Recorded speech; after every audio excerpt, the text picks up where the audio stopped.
Texas. It underscores the importance of tonight's game in the Astrodome as the Cleveland Browns face the Houston Oilers for the AFC Central Championship. The quest for a title. It tests your commitment. It exposes your emotions. It provides the moments to cherish when you succeed. And it imposes moments of frustration when you fail. After 4 months of intense competition, the season comes down to one night. With 4 consecutive playoff appearances, the Browns continue to build on their rich tradition. This season, they've unleashed rookie running back Eric Metcalf, whose versatility and startling moves have added another dimension to the Cleveland offense. Quarterback Bernie Kosar has been hampered by injuries. Tonight, he must play at a championship level or the title will be lost. This is it for us. This is the biggest game we've played all year. And maybe in my lifetime, this is the biggest football game I've been involved with because it's so important to us.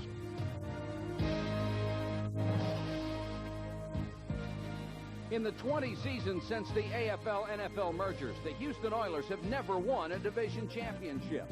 They can tonight if they receive the expected leadership and superlative play from Pro Bowl quarterback Warren Moon, and the rest of the Oilers are at their intimidating best. Bottom line is it's the biggest game probably for everybody that's been in the game. As a coach, as a player, this is a chance to do something that's never been done in Houston, Texas.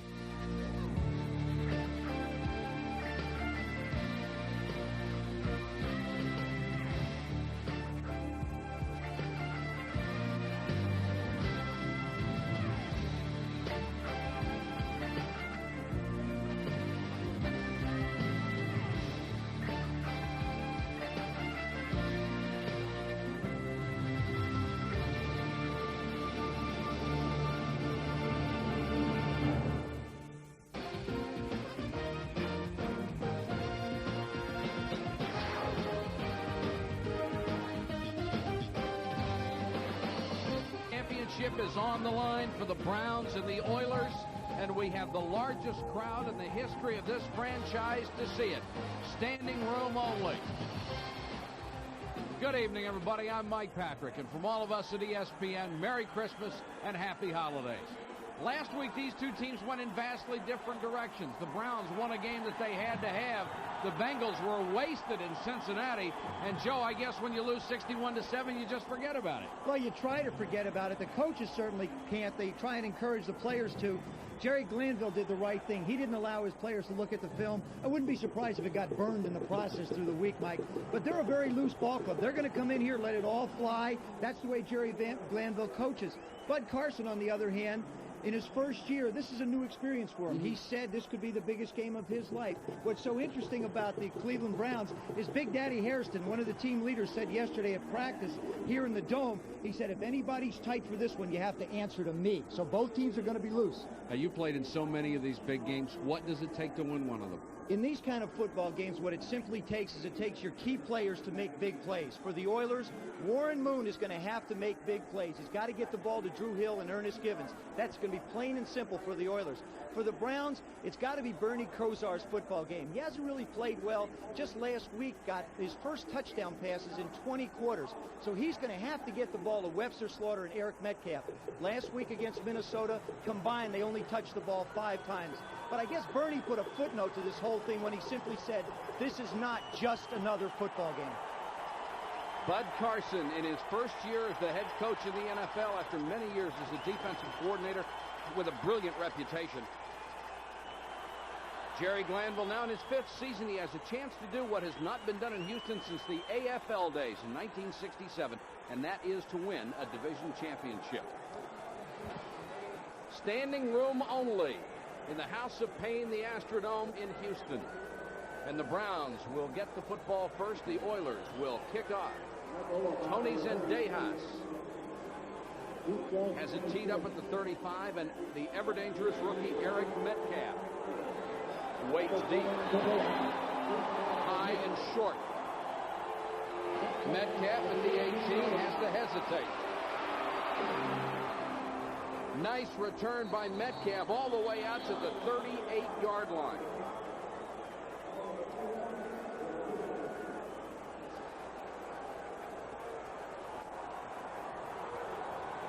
Browns quarterback Bernie Kosar, he's been bothered all year by a bad elbow. He had gone 20 quarters without a touchdown pass until last week. The Browns are counting on the pass, and that means Webster Slaughter. He's killed the Oilers in the past. Based on the best season of his career, Slaughter will be in the Pro Bowl. The line strength is pass blocking. Cody Rison, the best of the group. He's been playing hurt all season. And the crowd will be a factor.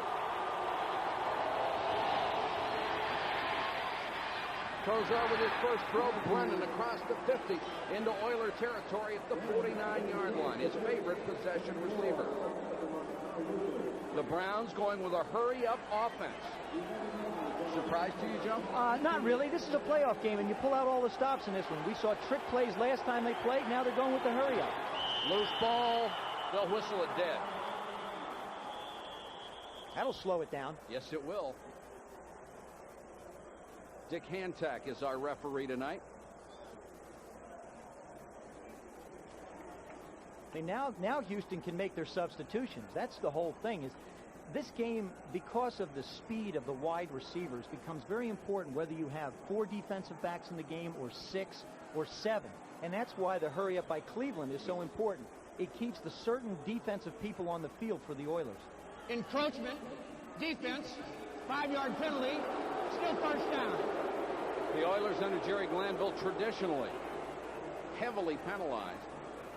Most in the league again this year. The ball spotted at the 44. 1st and 5. Mack is the single setback. And he'll get the carry. Huge hole. Mack to the 40-yard line. Coming up from the corner, Steve Brown and Donaldson with help from safety. Interesting, visiting with Webster Slaughter, the one thing he pointed out, and Kevin Mack is the guy, I think, who you may see make a big impact for the Browns here. He said, you know, this is only Kevin's 3rd game back. And Bud Carson, quite candidly, was rather impressed with the progress that he's made. 2nd down and a yard. Kosar wants to throw. Overthrown. Good coverage down there on Webster Slaughter by Chris Dishman. And you can be sure Dishman will be talking to Slaughter all the way. On defense, with Ray Childress out injured, the Oilers will have to count on William Fuller for their pass rush. He has 6.5 sacks. Robert Lyles back from an injury. He's vitally important positioning players. 2nd on the team with interceptions. We'll get to the secondary in a moment. Mack on 3rd and short. 1st down and more. He barrels to the 36. Take a look at the secondary as Fuller made the tackle. The secondary burned in the first game against Cleveland. Has gotten a great year out of Steve Brown. The Oilers thought he should have been voted to the Pro Bowl. One thing on Kevin Mack, of course, he missed so much time, serving 30 days for cocaine possession. Also had arthroscopic surgery in September. He's just getting back into playing shape. Kosar under pressure, steps up, incomplete. Through the hands of Lawyer Tillman, the rookie out of Auburn. Steve Brown in the vicinity. You know, one thing, Mike, Bernie Kosar just doesn't get enough credit for his ability to move around. Everybody thinks he looks gangly, and his setup to throw the ball is not necessarily perfect, but watch him avoid traffic. He moves around so well. See how he steps up? He knows where his receivers are, turns his hips and shoulders towards the target, throws a perfect strike to Tillman, and he just can't hang on to it. 2nd down and 10 from the Oiler 36. Opening drive of the ball game.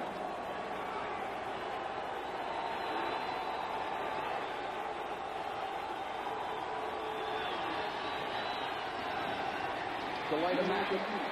Gaping hole up the middle, and Mack pounds it down to the 24-yard line. Richard Johnson and Donaldson made the tackle again. The reason why you have success with a running back when you go with a hurry-up is because the defense is forced to have 6 defensive backs in the game. They're not in there to make tackles. They're in there to cover the 4 wideouts that are in the game. That's why the running game becomes bigger plays for the offense. Gerald McNeil, number 89, is in there.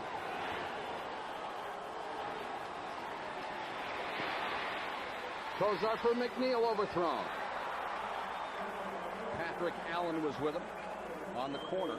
Gerald McNeil running around with his new fashionable style of shoes. The lovely orange, there they are. I'll tell you one thing, as a quarterback, you certainly don't have to worry about trying to find a guy that got orange hats and orange shoes. Throw it somewhere in the middle of the orange and you should have a completion. Of course, if McNeil at 5'7", you still have trouble finding him. Needs to wear everything day glow. The Browns have scored only once on their opening possession this year. Another delayed handoff. This one diagnosed very well. Eric Fairs, number 51, the first man on the tackle, along with 93 Robert Lyles, who had missed 3 weeks with an injury. Jerry Glanville coached the linebackers for Bud Carson at Georgia Tech. And, of course, Bud joked. He said the reason he hired Jerry is he didn't know him. But he respects him as a coach and he likes him as a person, which is in sharp contrast to last week with Glanville and Sam White. 3rd and 10. 4 wide receivers, Mack the single setback.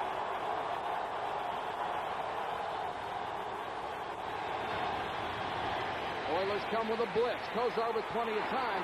Flag is down. It's intercepted by Lyles. Lyles back to the 37-yard line with his 5th interception of the season. Now we'll check the flag. There are 2 down. And Bubba McDowell, who started this game with a very tender ankle, is the Oilers shaken up.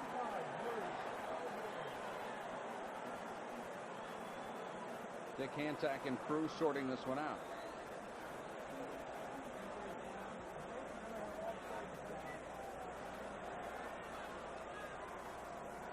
We have a low block on Houston on return. We have offsides. Defense, number 96, 5-yard penalty. Repeat the down, 3rd down. Oh, does that hurt? Sean Jones offside. And the interception is negated. Bubba McDowell still down for the Oilers, being tended to. He has had a sensational year. Statistically, the rookie has had a better season than the other rookies, Atwater and Oliver. Top right there. Sean Jones right up top. See him come up the ball? He's just lined up wrong. Tries to get off the ball with a quick move, and they flag him for being offsides.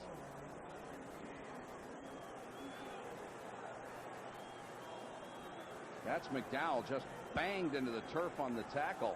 We'll check on him when we come back. We have a timeout on the field. Scoreless first quarter.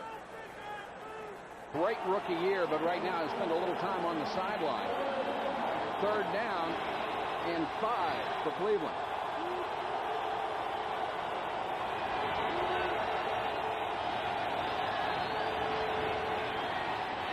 Kozar looks left, complete. That'll be a first down. They'll mark it at the 13-yard line. The tackle made by Steve Brown on the ice cube, Gerald McNeil. Let's go back to the previous play for a second, Joe. Well, what they called offside was, you'll see, there's Sean Jones right there, his head, and there's the ball. Now, you can see his head is over the plane of the ball. He will wind up putting pressure on Bernie Kozar and forces the interception by hitting him just as he releases it, but it doesn't do him any good because he was too close anyway. That's sort of an inexcusable mistake. Yeah, it really is. 1st and 10 Browns. Tim Manoa is into the backfield for Cleveland. Kozar for Tillman. Tillman got away with a little push, got rid of Patrick Allen with his left forearm. No call on it. Patrick Allen's about 5'11". Lawyer Tillman goes 6'5", 230, and he can run. That's the amazing thing about him. He has really not had an opportunity to get involved in the offense because Reggie Langhorne and Webster Slaughter have done such a good job. Slaughter has yet to touch the ball in the first quarter. He has been the Oiler killer in the past.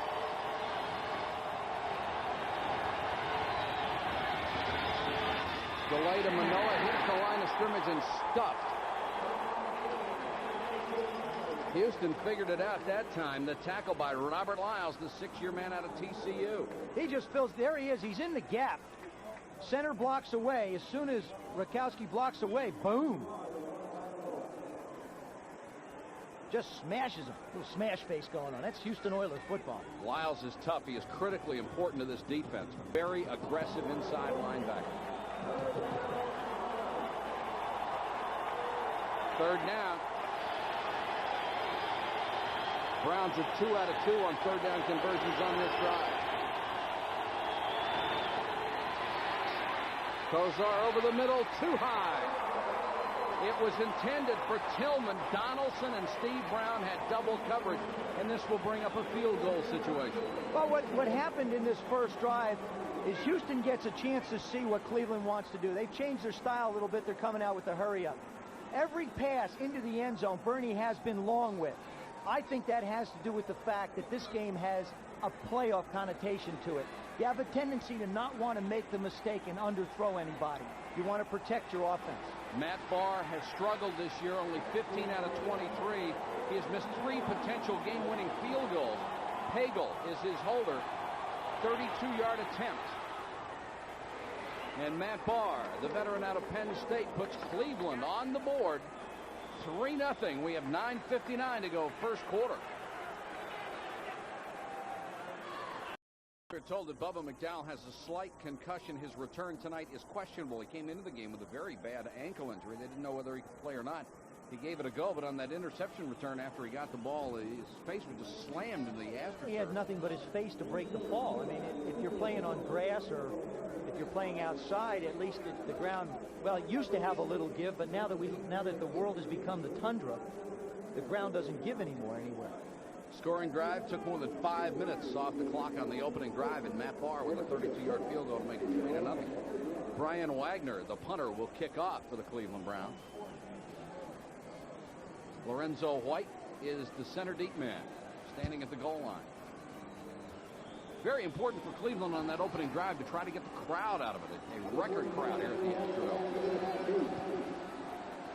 Low line drive kind of kick. Taken by Johnson at the 5-yard line. Nowhere to go. He got it back just shy of the 15. Oiler quarterback Warren Moon, who will be the AFC starter in the Pro Bowl. Physically, he is the complete package, and he has been more consistent this year than ever. His favorite target, Drew Hill, the 10-year veteran, one of the most productive receivers in the league, averaging more than 1,000 yards the last 5 years. The line is one of the best in the game. Bruce Matthews, brother of Cleveland's Clay, will start for the AFC in the Pro Bowl this year. As will his guardmate, Mike Munchak, also selected to the Pro Bowl.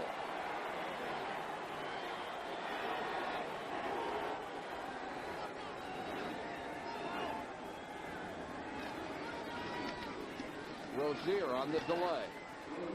Gets a couple out to the 22-yard line. On the defensive line for the Browns, Michael Dean Perry is a fighter, very quick off the ball, the team leader in sacks with 7. Clay Matthews will be going to his 5th straight Pro Bowl, a 12-year veteran. He always seems to come up with the big plays. The secondary is terrific. No one is better than Frank Minifield. Quick, smooth, tough. He will be going to his 4th straight Pro Bowl. Hanford Dixon, by the way, injured but is starting tonight. 2nd and 8. Moon dumps it to Rozier and overthrown. Almost as an afterthought.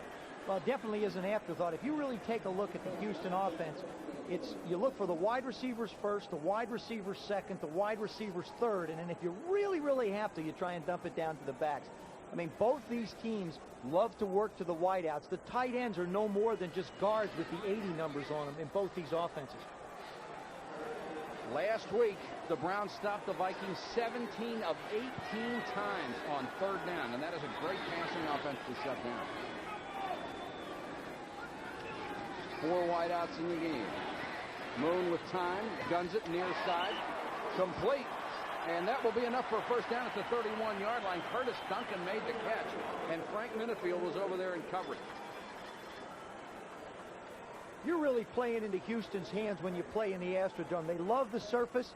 There you see him up against Minifield. He just pushes him off. See how he comes out of his break? There's no hesitation in their steps. All the steps are true. They come out of it. They love playing on this surface. They feel a sense of confidence as wide receivers when they run their routes at the Astrodome. Warren Moon has really spread around the receptions among his receivers this year. It's not just Hill and Gibbons anymore. He gets Duncan involved, Jeffries, Leonard Harris.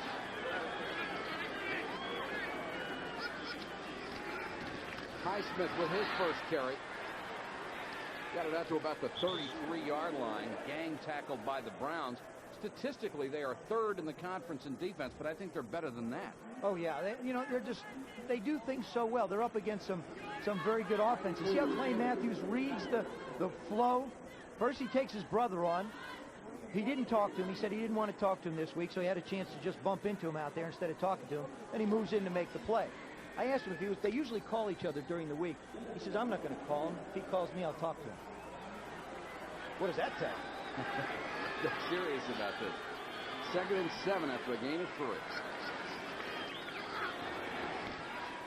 Moon floats at far sideline. The receiver broke off the pattern. That's Duncan.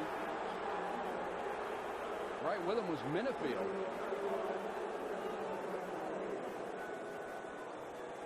Obviously, Duncan and Moon had different ideas where that one was going to go. Well, see, what happens is when the way the quarterback and receivers should read, and all the routes for Houston are basically option routes.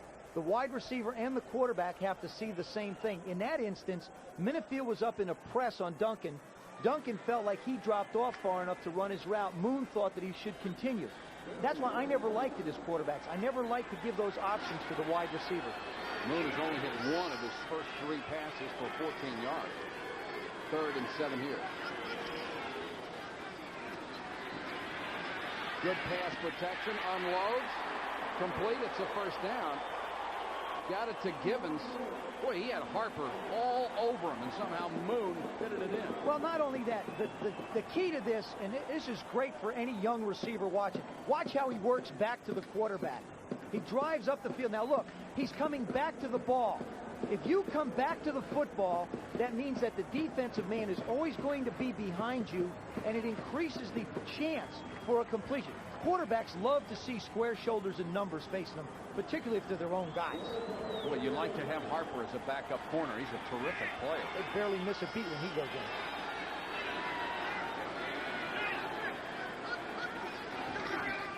From the shotgun, straight 4-man rush.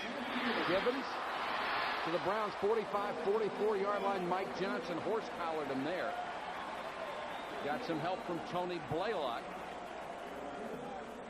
Ernest Givens played in Louisville with Frank Minifield. It was interesting. When Givens first came into the league, Minifield purposely would not pronounce his name correctly. He'd say, what's his name? He'd say, Ernie? No. What's his name? Gibbons? Is it Gibson? Who is it? I mean, he used to give him a hard time trying to psych him out. Now it's just become a case of mutual respect for one another. The Oilers do not call this offense a run and shoot, but basically that's what it is. Right now they shifted to the eye as Alan Pinkett comes into the ballgame for the first time. He's the deep man. And Pinkett behind Highsmith. And down to the 30-yard line. Van Waiters had to make the tackle, but a sprint of 15 yards for Alan Pinkett out of Notre Dame. There you'll see the seam he hits right up the gut. They do a good job on Michael Dean Perry. Now look at the hole. Highsmith getting an excellent block. But Steinkuhler, the right tackle, and Bruce Matthews, the right guard, they give him an absolute crater to run through. And, of course, Alan Pinkett, not the biggest of guys. He doesn't need much of a hole.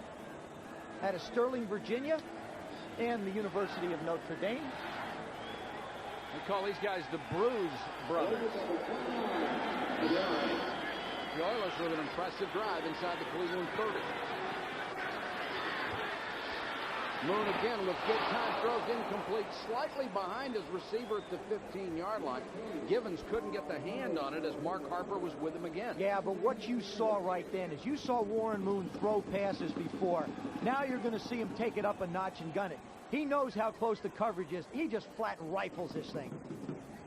And what happens so often when you try and put a little bit more mustard on a ball, you lose the rhythm and you wind up yanking it back low left inside, which happened on that one. Browns have only allowed 3 long drives of 80 yards or more this year. This one started at the 15.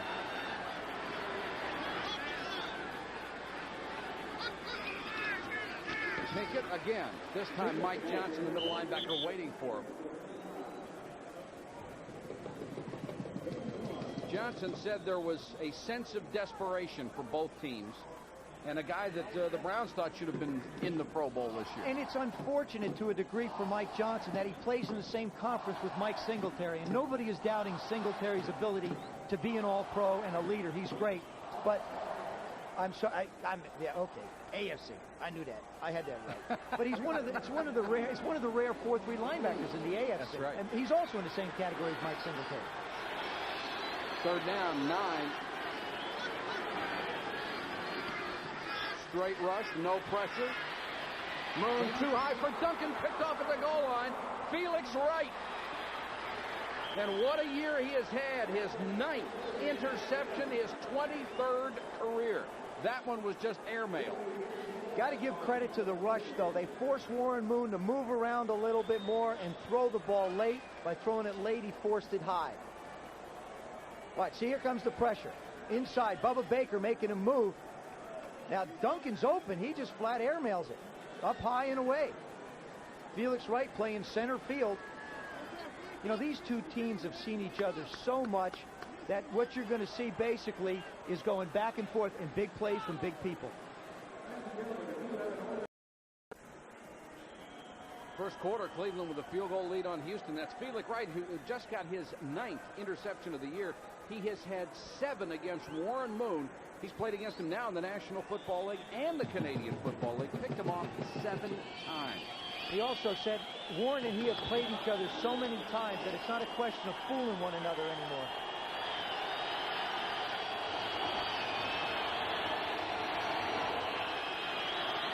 Mack and Metcalf. Metcalf in for the first time in the Browns backfield. Play action to him. And then they throw to the little guy at the 30-yard line. Slung down by John Grimsley.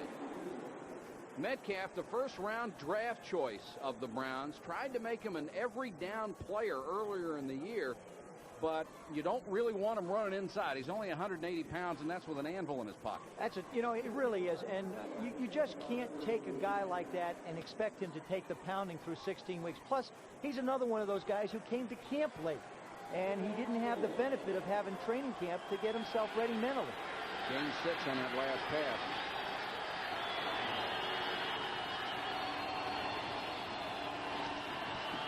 Metcalf takes it out to about the 32. They'll be a couple yards shy of the first down. Grimsley again on the tackle, who came into the game leading this club in stops as an inside linebacker.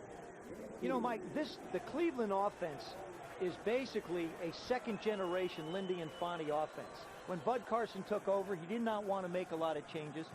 Brought Mark Trestman in to handle the offense, but they're handling really what Lindy Infante did. Except what they tried to do is they've tried to get the halfback more involved, and I think you're going to see this from the Browns. It's going to be an offense where the halfback is going to carry the load. Ted Banker, the left guard, came off holding his arm, so he's out on 3rd and 2.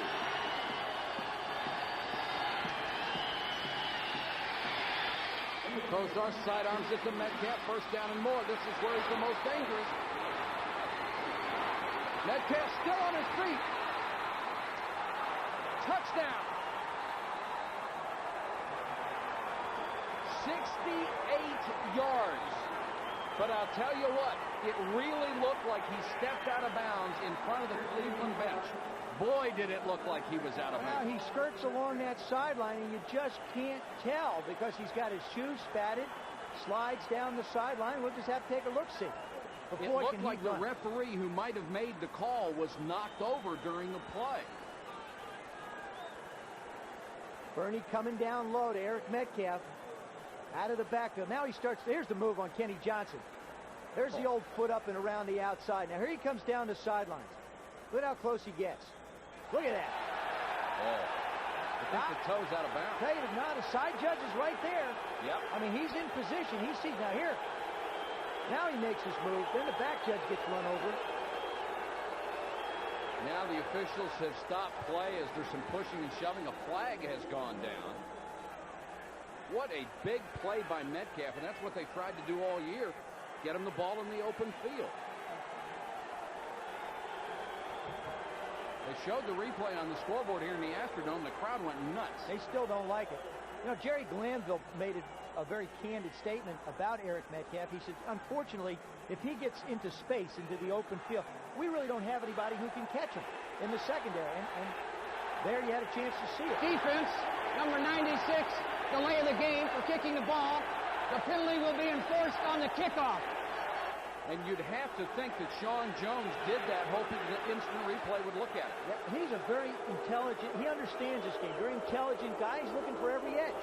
But apparently they are not. And Matt Barr on to the point after. Got it.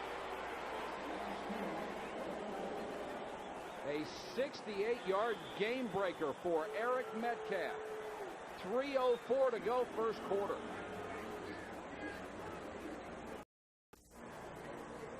Two real good programs, Penn State and BYU. Here is Metcalf at the sideline. Look at the officials, the great position they have on the call, and apparently Metcalf is not out of bounds, but boy, was that close. Well, the side judge, Gary Lane, is right there, and, you know, they saw it. I happen to agree with him. I don't think he went out of bounds. I think he got real close, but he didn't go out. And a big play that makes it 10-0. Browns. Wagner to kick off again from the 40 after the 5-yard penalty. And they won't return this one until White downs it in the end zone. Scoring drive 76 yards, nearly all of it eaten up by Metcalf on the pass from Kozarks. Took less than 2 minutes. And they have really succeeded in taking the crowd out of this one. And you know, the thing about when he made that run, I asked him yesterday, does he really think about moves? He says, no. He said, I don't think about moves. He said, I think about cuts. And what he tries to do each time he gets in the open field is he works on setting up that defensive back for the next time that he's going to go up against him. I mean, this kid has really got some smarts as well as great ability. Reminds everyone so much of his dad, who I played with.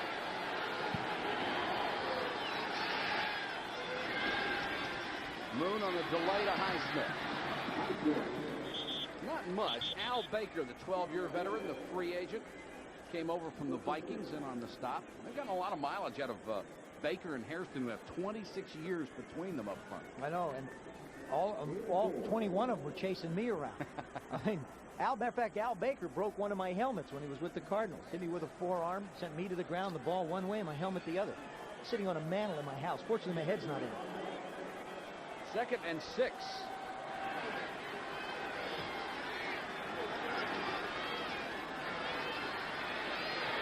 Moon with time, a dump off, incomplete. Now 2 flags go down.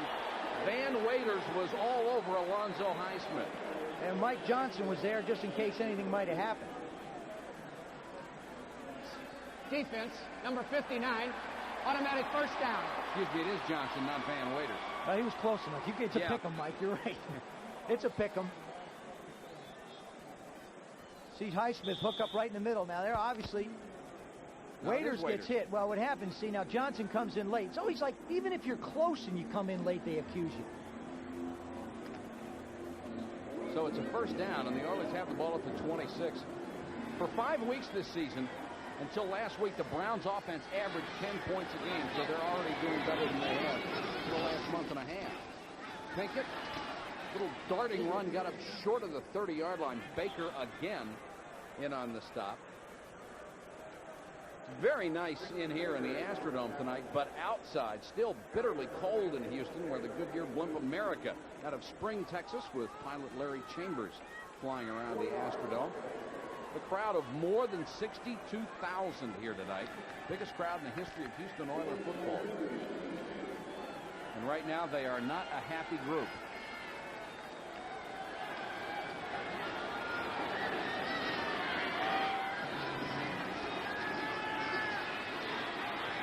Moon pumps, hit from the side by Robert Banks, the former Oiler. Al Baker again helped out. What causes that is the interception that he threw before. You see, he's not going to be in a situation where he wants to let the ball go. In this case, he's trying to go to Drew Hill, and he falls down. So Warren's holding on to it just a little bit longer. See, right there he wants to gun it, but he hasn't anybody to throw the ball to, so he pulls it down. And right, see how he reloads it? Manages to get a little bit of positive yardage, but takes a beating in the process. He has run, Joe, an awful lot this year. That was his 67th time.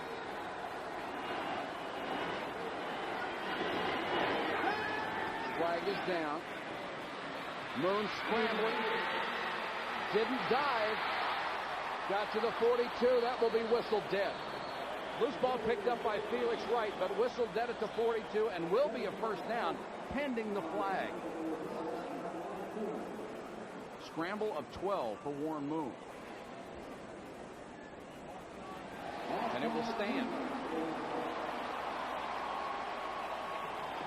When you talk to the players of the defense for Cleveland, the one thing besides their athletic, the wide receivers. Offside.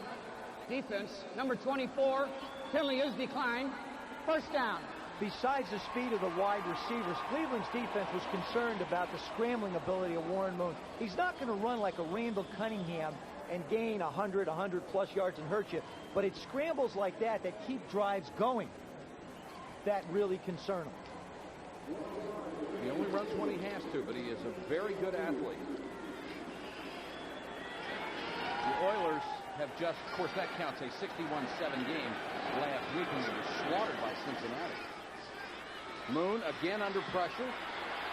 Third pump, throw it away, flag down, intentional grounding.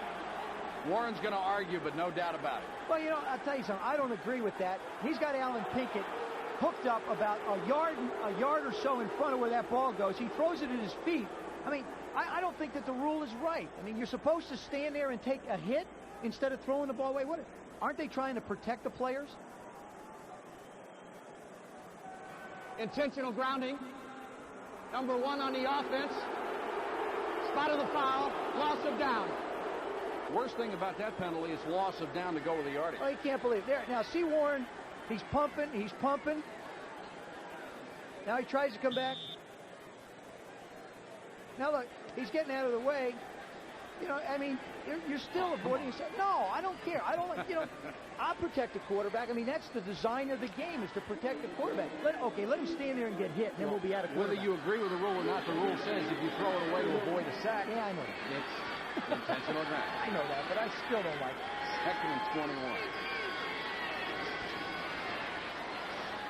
Hairston had the big rush. They dump it off to Pinkett. Pinkett to the 39-yard line. Got most of the original yardage back off that penalty, but it will still bring up third and about 13.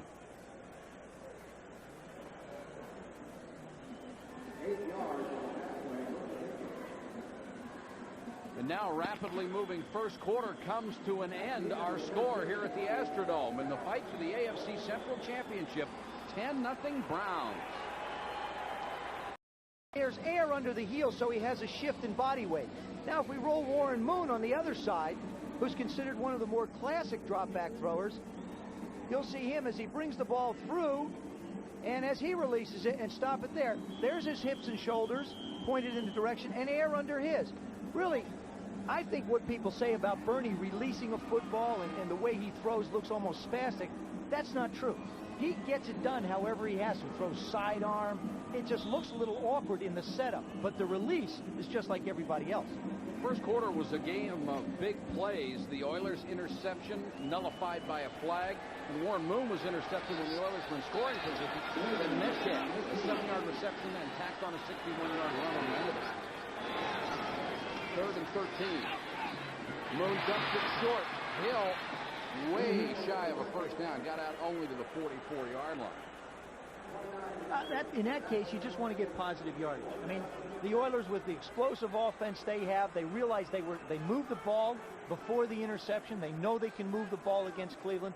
Now it's important that their defense put a stand up. Greg Montgomery, who has had a sensational year, he is #1 in the conference in punting and net punting. And Gerald McNeil, second in the conference in punt returns, is back to receive. 10 points in the first quarter for the Browns, the most they've scored in the first quarter since the opening game of the season. McNeil all the way back to the 7. And only got back to the 9. A 48-yard punt by Montgomery, a 2-yard return. Al Smith made the tackle on special teams for the Oilers.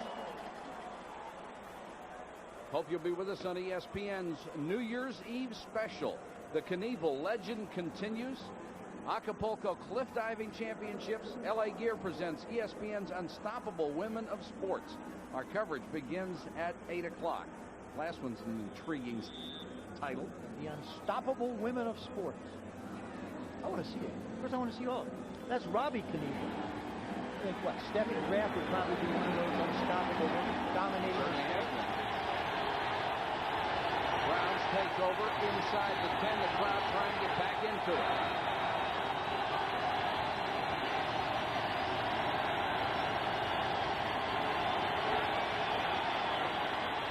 Flag is down. And they'll whistle this one dead.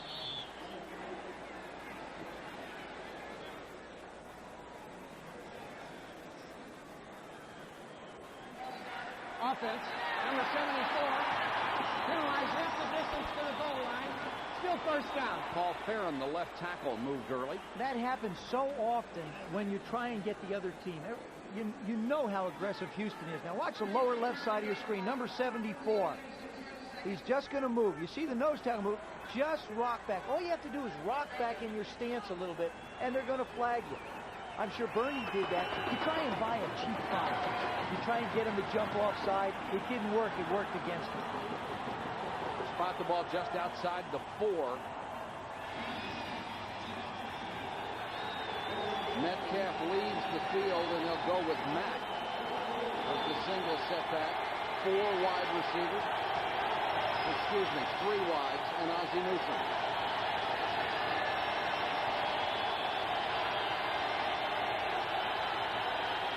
Oilers show blitz and come with it. Kozar with excellent protection unloads to the 10. Brennan whipped down to the ground by Steve Brown. Apparently, Kozar is not concerned about throwing out of his end zone. No, he doesn't. Nothing concerned. I mean, he is in so much control out on the field. He knows exactly where everybody is. He knows. What's more important, though, is you have to know that the pickups of the blitzes are there. It's not that you're afraid to throw the ball. You just have to have confidence. That's why they put Kevin Mack in. You put the big back in for pass protection, not necessarily to run the ball out of the end zone. Metcalf and Mack now in the backfield together on 2nd and 8.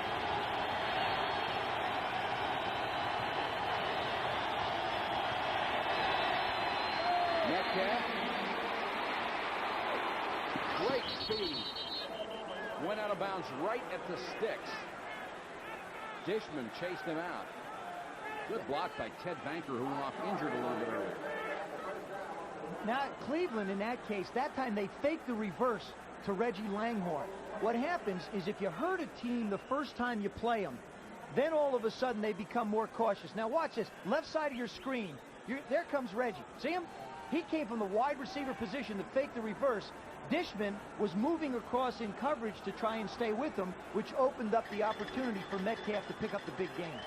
The rookie out of Texas did get the first down. The Browns are now out at their own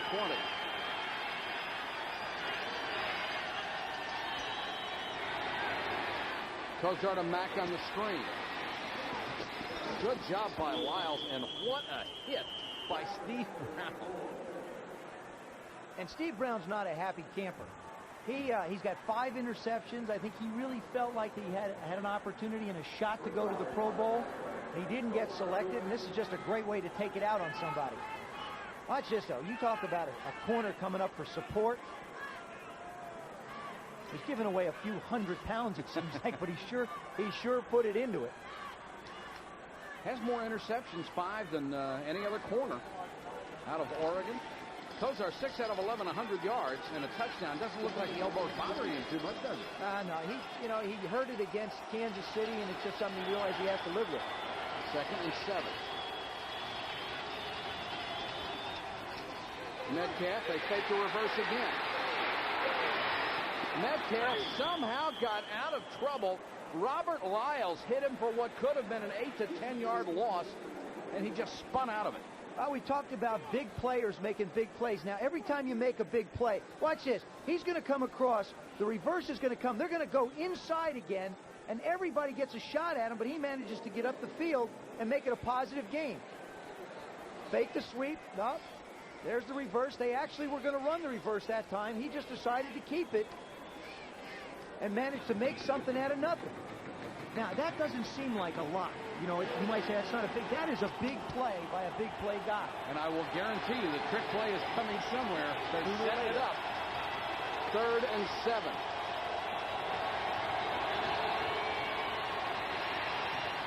Kozar rifled that one to Brennan at the 31. It's another first down.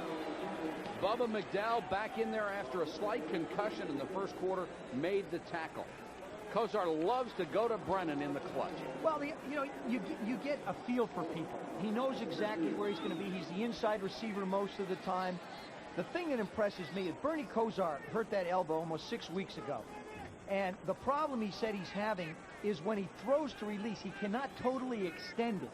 But he throws with an adapted style. That means he drops his elbow a little bit more, so he throws a little more sidearm, and he doesn't have to whip it out and extend it like other people do.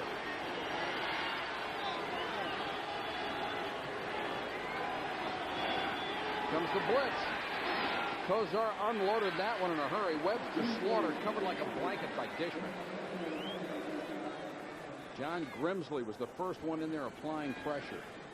The Houston Oilers have changed their personality defensively this year. They have always, previous to this year, been a team that plays a lot of bump and run, put the defensive back right on the nose of the wide receiver, and blitz. They haven't done that this year. Jerry Glanville says, what we have to do a little bit is we have to cheat a little bit. We'll blitz people, but we'll play zone behind it. Now, that's a heck of a gamble, but you have to change up when you don't think you have the personnel. That's what they're saying here in Houston. They want a new secondary for Christmas. I don't think they like zones here, huh? Apparently not. Metcalf, stray handoff. Holy cow. Al Smith. Metcalf was going one way at about 60 miles an hour, and all at once he went the other way. That's why I'm thrilled to be up here in the booth with you. Oh. I mean, you talk about hitting. I mean, this is like watching those dummies in those car ads. You know, where they run into a wall and go backwards. Look at this. Oh, let them mark forward progress on that one. Metcalf was just clobbered. That's Ray Childress, the fine defensive end who's out with a fractured right fibula. He is their pass rush specialist. 3rd and 7. Kozar again with time. Overthrows Brennan. Oh, and he had him open in the seam of the zone. That's a blown coverage. Absolutely a blown coverage. There wasn't enough pressure on the passer. They had people working up. Bernie, that's a look at disgust. That's when you know you got one. Has plenty of time to throw the ball and just cuts this baby loose up the field. And Brian Brennan just bouncing off of people going, gee whiz. Wagner on to kick. And Kenny Johnson, averaging 7.5 yards a return, is back. Oilers showing a rush. And they come. Didn't get there. Contact. But the man was blocked into the punt. Johnson all the way back to the 12. Got away from one tackle. And then hammered down at the 12-yard line. Great special team coverage. Barry Redden, the backup running back. A return of -2 after a booming 52-yard punt. 10:27 to go, second quarter from the Astrodome in Houston, Texas. The Cleveland Browns trying to win the AFC Championship in the Central Division. On top of the Oilers, 10-0. Houston going for the same prize.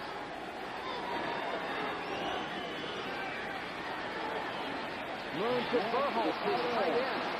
Up to the 25, showing his feet to the 27. Here in Houston, they throw to the tight end once a month, whether they need it or not. I think that fits into the category of gadget play when you're a Houston Oiler offense. I mean, he had 2 receptions coming in. Now he's got 3, and that's probably going to be a record for him this year. I mean, I would say that's Houston's version of the gadget, throw to the tight end. Certainly Cleveland wasn't expecting it. Between them, the tight ends have caught 6 passes. This is the 16th game of the season. What is that?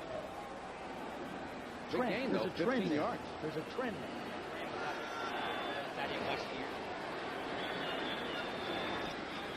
Highsmith on the delayed handoff. Baker got a piece of him and then got some help from Clay Matthews. It's interesting, Mike. The Oilers are playing it, what I think, a bit conservative. I don't necessarily agree with this style of offense. You got to do what got you here, and that's opened it up. I think their receivers are good enough, especially on this surface, to make things happen. And I think if you run a conservative offense, you take your greatest weapon out of the game. That's Warren Moon. And Moon told us earlier this week that he thought they had to be more aggressive against the Browns this time. 2nd and 5. Rozier spun out of a tackle, dives forward to the 37. About a yard shy of a first down.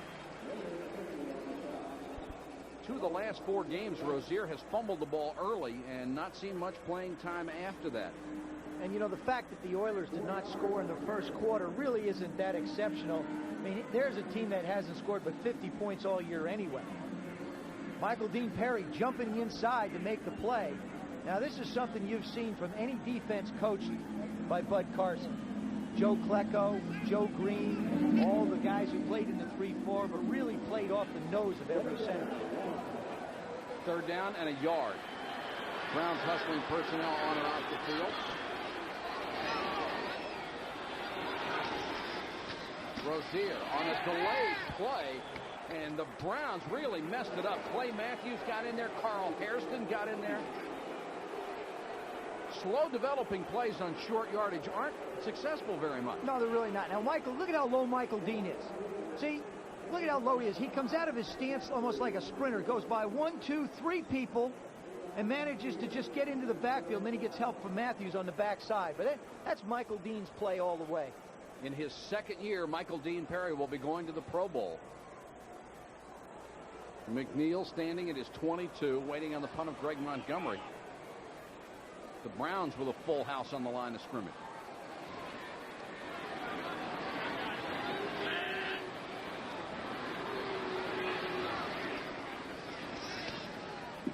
Low line drive kick this time. McNeil back to the 16. Got it back to the 22-yard line. A return of 6 after a 49-yard line drive punt. Once again, Al Smith downfield to make the tackle for Houston.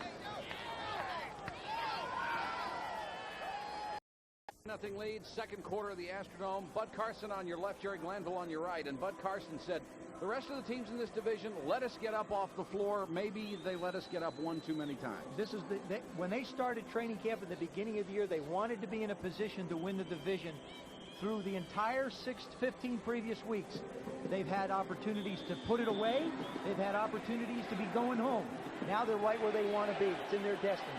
Carson's one of those guys that you always rooted for to get a head coaching job in this league because he'd always done such a brilliant job as a defensive coordinator.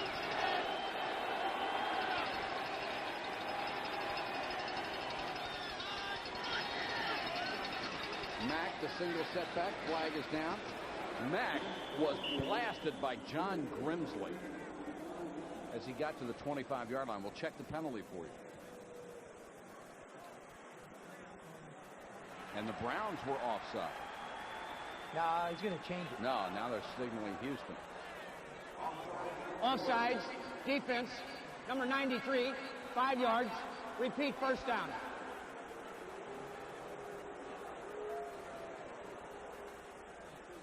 Robert Lyles just got the jump and couldn't get back. And he knew it, too. You could see it's like, oh, gosh, I hope they don't see me. Jerry Glanville under some pressure with a 33-31 career record here in Houston. The local media has just been bitterly devastated to the Oilers and Jerry Glanville. Barry Redden in the backfield for the Browns along with Mack. Cozart changes the play. They shift into the eye. Redden, who fumbled last week, bangs across the 30 near the 32-yard line. Johnny Meads made the tackle. You know, people probably wonder, why does a quarterback do that? Why do you call a play? What happens is in meetings, you go over certain plays. And if you've got something on, a lot of times you audibilize to get out of a very bad situation and come back to something basic that can just get you positive yardage. I believe that's what Bernie did in that instance. They had something else on. He didn't like the look, went back for something with a little positive yardage. Redden is out. They'll go with another big backfield, Manoa and Mack. 2nd and 1. They'll try to pick up the first down. Kevin Mack still on his feet, fighting forward across the 37-yard line. Now the Browns traded Ernest Biner Mack was sentenced for cocaine possession, so they had a rookie as their only threat out of the backfield. It has really hampered the offense all year long. But when they made the deal with the Redskins for Viner, they got Mike Oliphant, who really would have been in Eric Metcalf's situation had the Browns not taken him. But when we talked to Bud Carson last night, he felt like Kevin Mack would have been a great tailback. You know, he blocked for Viner for all those years, but he still thinks this guy's got great tailback potential. Browns up 10-0. Trying to control the ball. The clock running. 5:14 to go in the half. Redden. Oh, this is just smash mouth football right here, up to the 40-yard line. This is a question of, in this kind of game when people line up and go nose to nose, you're really saying that my offensive line wants to beat your defensive line. And it's a question of toughness and mental toughness. Running the football is nothing more than mental toughness and deciding you want to get it done. There's no gimmicks, no finesse there. And that's what the Browns are doing. They're physically dominating the Oilers up front. Metcalf checks in, as does Rod Middleton, tight end. Newsom, the receiver. Middleton, a much better blocker at 255 out of Auburn. 2nd and 7.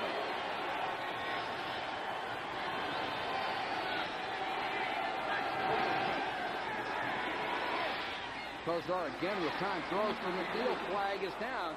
Steve Brown raises the arm, but Brown may be the man who's flagged. I think he was politicking.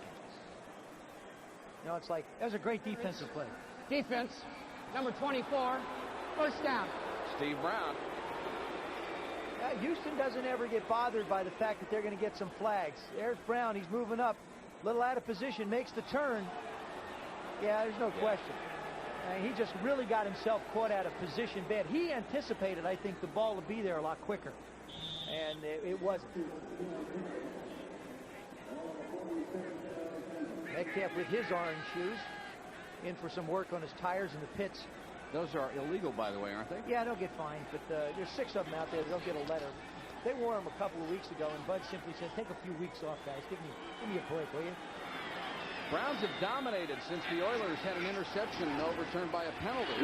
Redden into Houston territory to the 47-yard line. Grimsley made the tackle, but the Browns are doing exactly what they wanted. They have the lead, they're controlling the ball, and the crowd has not been a factor at all in this one. And here's the storyline from the Astrodome. Metcalf with that 68-yard darting touchdown reception where he almost stepped out of bounds. The Browns have converted 2/3 of their third downs. The Oilers average start their own 16, and they've had 6 penalties for 37 yards. 2nd and 2 in Oiler territory. Redden. First down. What you're starting to see is a commitment by the Oilers to bring more and more people closer to the line of scrimmage. I wouldn't be surprised in the next series or 2 where you're going to see a play action pass on 1st or 2nd down, and they're going to try and get the ball to their home run hitter, Webster Slaughter. Well, they marked the ball only at the 44-yard line, so they will have to measure for the first down. They'll bring the chains in from the near side.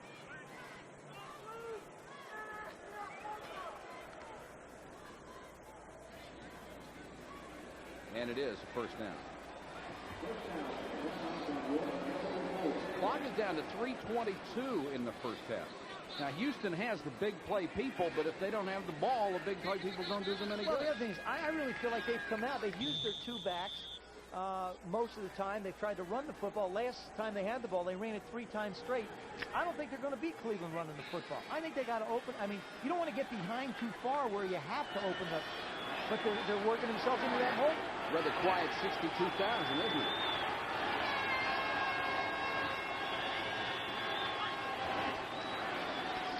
Matt, we can hear the pads crack. He's down to the 42-yard line. Al Smith made the tackle. See, they're putting a patch on the tire. Put a little patch on the tire. So easy to get turf toe. What happens a lot of times is you wind up getting either kicked or hit. Now, it's almost like a little bone bruise. And what happens when you get it bruised is they cut out the center so that there's no pressure on it from your shoe. And so it relieves the pressure, and then you work yourself back in and get the blood flowing through, and then it'll be sore tomorrow, but you don't worry about that. 2nd and 7.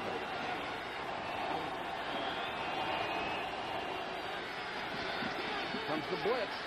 Kozar with time. Got it out to Redden. He's forced out of bounds. Bubba McDowell had to hustle over from the strong safety spot.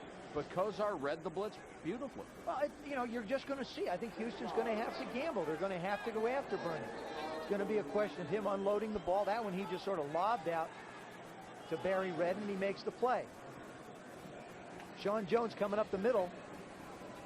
Just lofts it out in the flat. He's such an accurate passer. I was watching him during warm-ups. It's just amazing how he places the ball exactly where it should be with every throw.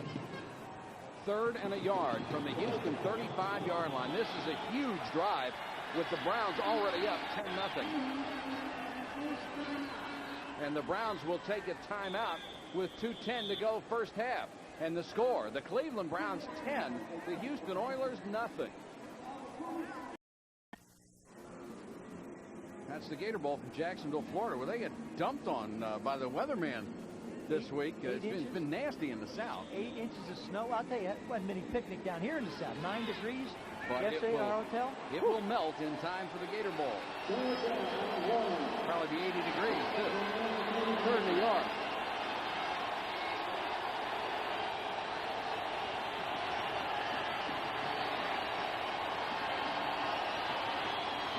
Matt. Stuffed at the line of scrimmage. The 2 inside linebackers, Al Smith, 54, John Grimsley, 59, never got back to the line of scrimmage.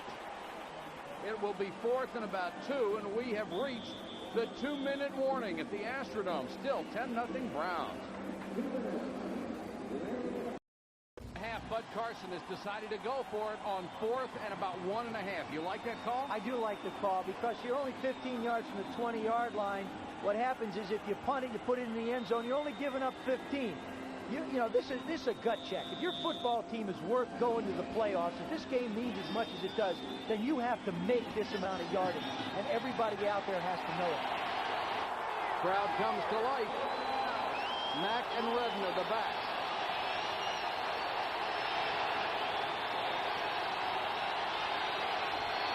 Goes on to throw. Incomplete. Flag is down. Intended for Slaughter. Let's check the flag. It was thrown in the secondary. Here's the question, though. Is that a catchable ball? Holding. Defense. Well, you don't have to worry about it. Number 54. 5-yard penalty. First down. Al Smith.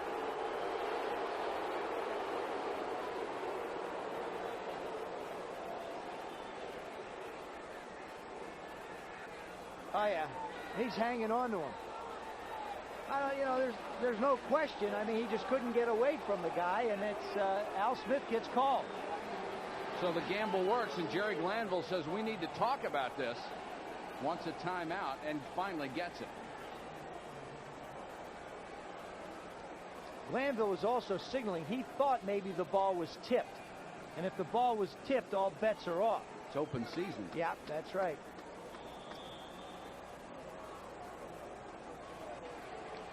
See, it never gets tipped. Never gets tipped at the line of scrimmage, and Al Smith is hanging on, so it's a good call by the official.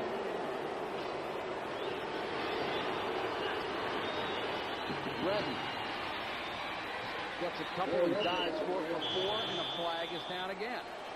And this thrown into the area where you have offensive holding.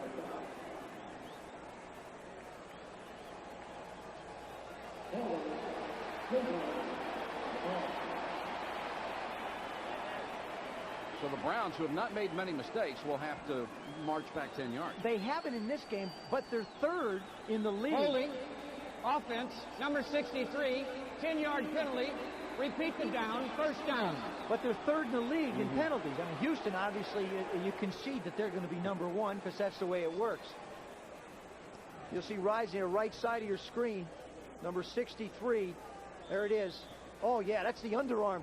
That's the arm under. See, that's supposed to be a defensive tactic, but there we saw it on the offensive play. Cody Rison may be entitled to hold every once in a while. He hurt an eye last week. He's played with knee and elbow injuries all year long.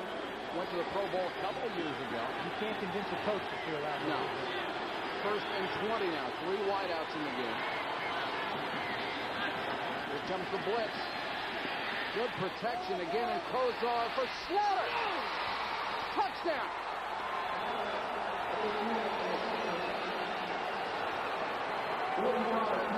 A 40-yard touchdown pass.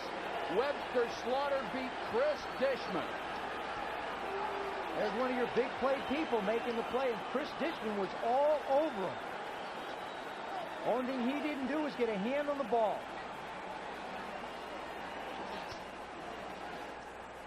Webster Slaughter has killed the Oilers in the past, and he's contributing again. And what killed Houston on that drive was the fact that they stopped him on 4th and 1 and managed to get a penalty to give him the ball back. Webster Slaughter has already broken the Browns' single-season receiving record set by Paul Warfield. He'll be going to the Pro Bowl. Point after by Matt Barr, and the Browns have taken a commanding 17-0 lead over the Houston Oilers. And Al Smith, who was called for holding on 4th and 1. Otherwise, the ball would have been turned over on downs, but that penalty kept the drive alive, and the Browns capitalized. There it is, 1-on-1. Chris Dishman up against Webster Slaughter. He's got a pretty good yank on him in the beginning. He's still holding on. Now, who's pushing who? Oh. Look at that concentration and catch, though. Boy, Dishman was right there, and Kozar just laid it in. It was a perfectly thrown ball and a great effort. Great effort just to get away. And look at that, right? Actually, it hits Dishman's hand. It actually lays off of Dishman's palm and winds up in Slaughter's hands for the 6. The Browns offense has gotten healthy at just the right time with Mack back. And there it is, the blitz that Houston has to come with, but he gets good protection. Chris Dishman on the sideline. Excellent coverage, but came up empty. The Oilers will be getting the ball for only the 4th time in this entire half, and if they don't score, they'll have 7 points in their last 8 quarters. You can't win with 7 points in 8 quarters. Your defense has been on the field too much as it is the first half. 17-0, a minute 45 to go. Second quarter from the Astrodome. The winner takes the AFC Central Championship. You know, Webster Slaughter said something very interesting. When you practice against corners like Dixon and Minifield, he says, you go up against anybody else, they're not as good as the corners I practice against, so I have a little bit of an advantage. Wagner with a booming kickoff, and White downs it 6 yards deep in the end zone. The Oilers will have to start from their own 20 with a minute 45 to go in the half. I believe this is when the Houston Oilers get dangerous, is you forced them into a hole, you've got them backed up, but the other thing is now they got to come out with the offense that's done it for them. The red gun, they call it. It's the 3 or 4 wide receivers and Warren Moon throwing the football. I mean, Cleveland has forced Houston into doing what I think Houston does best. That's throw the ball to their wideouts. This is the best field position the Oilers have had in this game, starting at their own 20. The numbers on Moon, 6 out of 10, only 65 yards and 1 interception. There's the timeout score. 4-man rush. Moon dumps it short. Givens. Nice move by Givens. Got to the sideline, out of bounds. To the 37-yard line, Mark Harper finally forced him out. A gain of 17, and Givens got it all by himself. Well, and Ernest Givens is not 100%, but no. He's going to go down and just hook around and hook in a hole. I mean, like I say, this surface is built for these little guys. You got a big, strong-arm quarterback. There he makes the move. Winds up breaking a tackle, another tackle. Not only that, but he's very smart. Gets out of bounds to save the time. Jerry Glanville says he's really beat up and can't run very well at all. Flag is down. Looked like someone moved early. Highsmith got away from Matthew. Big stiff arm and Highsmith to midfield. Felix Wright got stuffed right in the face, but we'll check the flag. They're probably going to get Big Daddy Carl Hairston for jumping off sides. Certainly looked like that was the movement.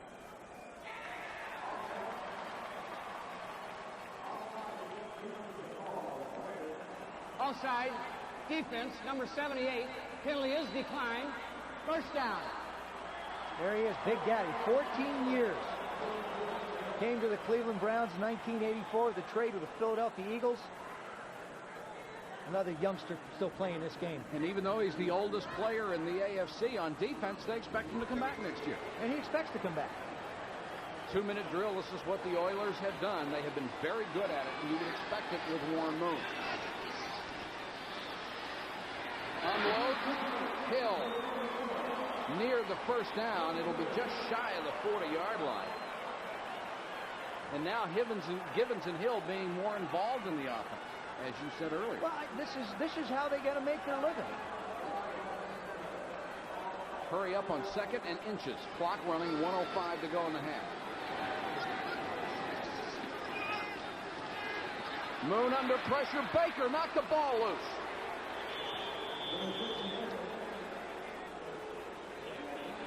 And it bounced right back, fortunately, to Warren Moon for the Oilers. Big Al Baker coming in from the right side. They run the twist up front. There you see Michael Dean Perry coming up the middle, but from the right side, Big Al comes in, tries to get the ball, does knock it down. Warren, it's incredible that he was able to bend down and pick it up and still have it when he hit the ground. That was the 129th career sack for Al Baker. Chris Berman at halftime. He'll take a look at the NFL highlights today and update the playoff picture and explain all those confusing things that go on with wild card teams. And on the men who played the game, the Browns, Brian Sipe had some outstanding years in the National Football League with the Browns, and Joe will be back with an analysis of the first half. Oilers are in 2-down territory. I think they pretty much have to go for it. Here you run the same thing you've been running. You run the hooks with Drew Hill and Ernest Givens. You know, maybe Jeffries gets the ball or Duncan, but you still have 2 timeouts. So, you know, you're at the 50-yard line. Everything is very much in Warren's control. Center Jay Pennison twisted a knee, and George Yarno, number 66, is checked in on 3rd and 9. Flags are down. More movement.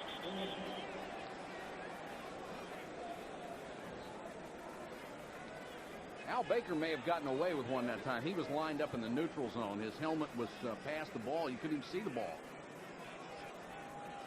Ball start. Offense simulating a snap. Penalized 5 yards. Still 3rd down. That's Yarno. There's a new one. Simulating a Please snap. return the game clock to 55 seconds. Trying to put 1 second back on the clock. There's Metcalf, who has obviously been tended to. And we saw a picture of that toe earlier. And they think he may be able to come back in the ball game, but limping as he goes off.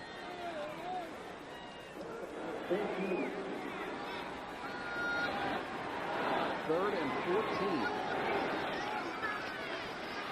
Straight 4-man rush. Michael Dean Perry after Warren Moon. Tries to scramble. Thrown out of bounds. Chasing him down from behind. Andrew Stewart, the rookie out of Cincinnati. Now Jerry Glanville's got a decision to make on 4th down.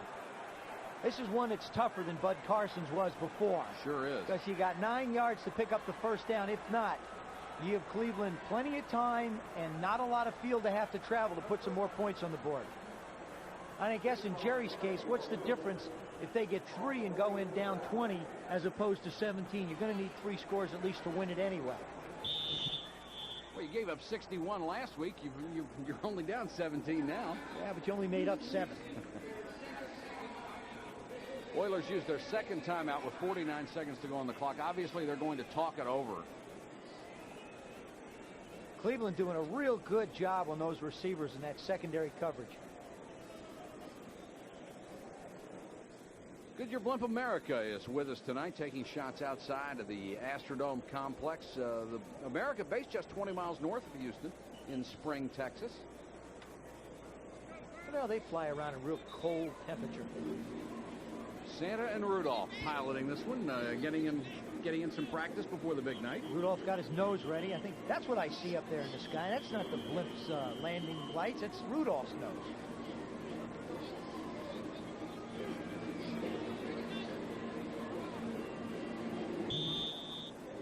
And the Oilers are going to go for it on 4th and 8 from the Browns, 48-yard line. Metcalf, we are told, being x-rayed in the locker room. Baker jumps early. The penalty will be against Cleveland. Pass over the middle, complete to Gibbons down to the 31. It's a first down. We will check the flag. But Al Baker a little quick on that one. What happens here is with the penalty, Mike, the clock gets stopped for Houston. That's good for them. It's bad for Cleveland. Now they can go to their hurry up without having to worry about the clock continuing to run. Offsides. Defense, number 60. Penalty is declined. First down. See, what in essence happens is Cleveland really gives them an extra timeout by doing that. Now, Al Baker is the ultimate politicker in the National Football League. He talks to everybody all the time out there. Warren Moon has hit 7 straight passes.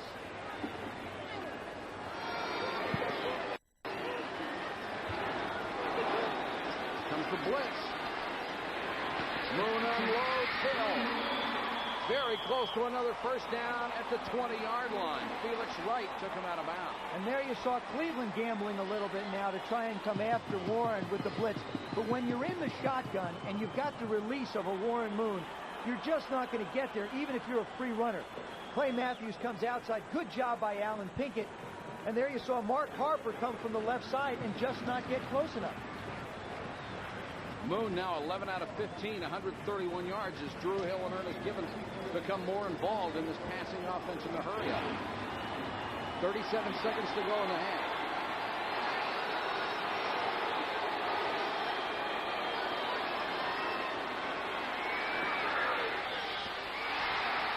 Catch at the sideline at the 8-yard line. Now they say out of bounds, intended for Drew Hill.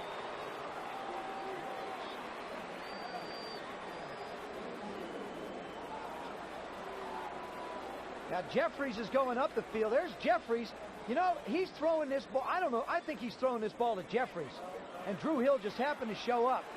And his foot just does land out of bounds. That's another good call by that officiating crew. Not like here in Houston, but it's a good call. Ball spotted at the 20. 2nd and 10 with 32 seconds to go. Tom Gibson, number 71 out of Northern Arizona, in on the Cleveland Brown pass rush. Moon guns this one. Gibbons wrapped up at the 12-yard line. Good job by Mark Harper. Clock running, and now they stop it with 22 seconds left. Oilers have used their last timeout and will face a 3rd and 1. I think what you do here is you run your wide open offense, run that little sprint draw possibly, pick up the first down, line up, throw it in the ground. It's going to give you probably 15 seconds, which will give them 2 shots to get the ball in the end zone. So you're going to get 2 more plays before you throw an incomplete and wind up trying to kick the field goal. Let's go back to the call on 4th and long, and they went for it from the 47. You know the way the media has been here in Houston. If they fail on that one, they're going to crucify Jerry Glanville, but this could be a real key to the ball game. How many times can you kill a guy? I think that's Jerry Glanville's theory. I mean, this morning he said he was putting together a little dinosaur with his son Justin, and his son said, "Hey, Dad, they just fired you. They gave you another job in Atlanta, but they fired you here." He says, "Well, son, you got to look at it this way. At least we got another job." I mean, they've had him gone and dead. This man has done a lot for Oilers football. And I think what you have to look at is really what he lost was June Jones as offensive coordinator. And that's why it's been so tough for their offense to get on track. 3rd and a yard. They're in the shotgun.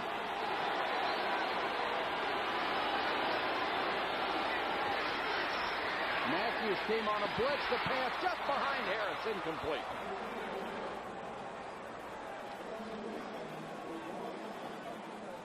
Clay Matthews putting the heat on. Jeffries will go down. There it is, Harris. He's going to make the move outside. That ball just thrown behind. Warren Moon wishes he had that one back. On 4th and a yard with 18 seconds to go, Zendejas will come on to try the field goal. And Houston needs these 3 points. Zendejas has missed 3 of his last 5 after making 8 straight. He's a better kicker than that career, about 80%. This will be a 30-yard attempt, and he got it. Tony Zendejas out of Nevada, Reno. And as we look back on the 4th and long from the Browns 47, that could turn out to be a critical 3-point. It really is. Now they're just 2 touchdowns down. Like I said before, what they've got to do is they've got to line up in that red gun of theirs and just put the ball up in the air. I felt like they came out way too conservative in the first half, trying to run the ball and keep it close, and it's just not Houston Oilers' nature. Game day coming up tomorrow at 11:30 a.m. That's Eastern Time. Chris Berman, Tom Jackson, Fred Edelstein. Pete Axtell won't be there. Pete's still suffering the effects of a terrible case of the flu. Pete, if you're watching at home, we certainly hope you get better soon. Then NFL primetime at 7 o'clock, highlights of the wild card games. And John Saunders with Chris, Tom, and Pete. Didn't know the wild card games were tomorrow. Somebody's a week ahead of this.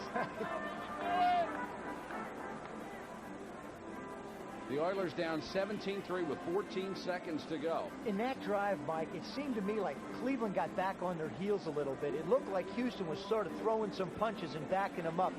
They have to feel like they accomplished something by keeping them out of the end zone. But what they saw is, I think, what they're going to get a lot of the second half. This telecast presented by authority of the National Football League and intended for the private use of our audience. Any rebroadcast or other use without the express written consent of the National Football League is prohibited. Zendejas to kick off. McNeil waiting just inside the 10-yard line.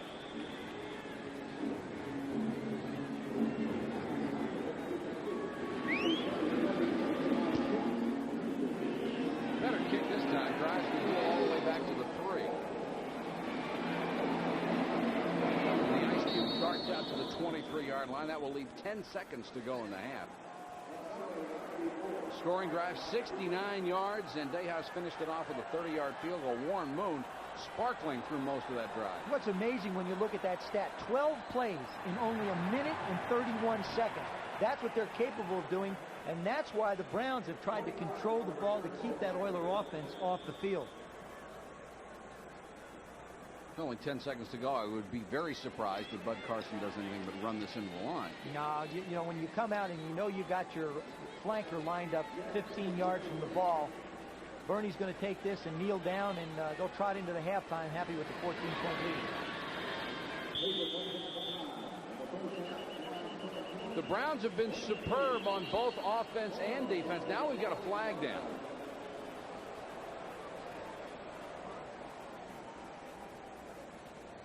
Thrown back about 13 yards from the line of scrimmage, and you wonder what could have happened back there. Dick Hantak sort of smiling and saying, "You got to be kidding me."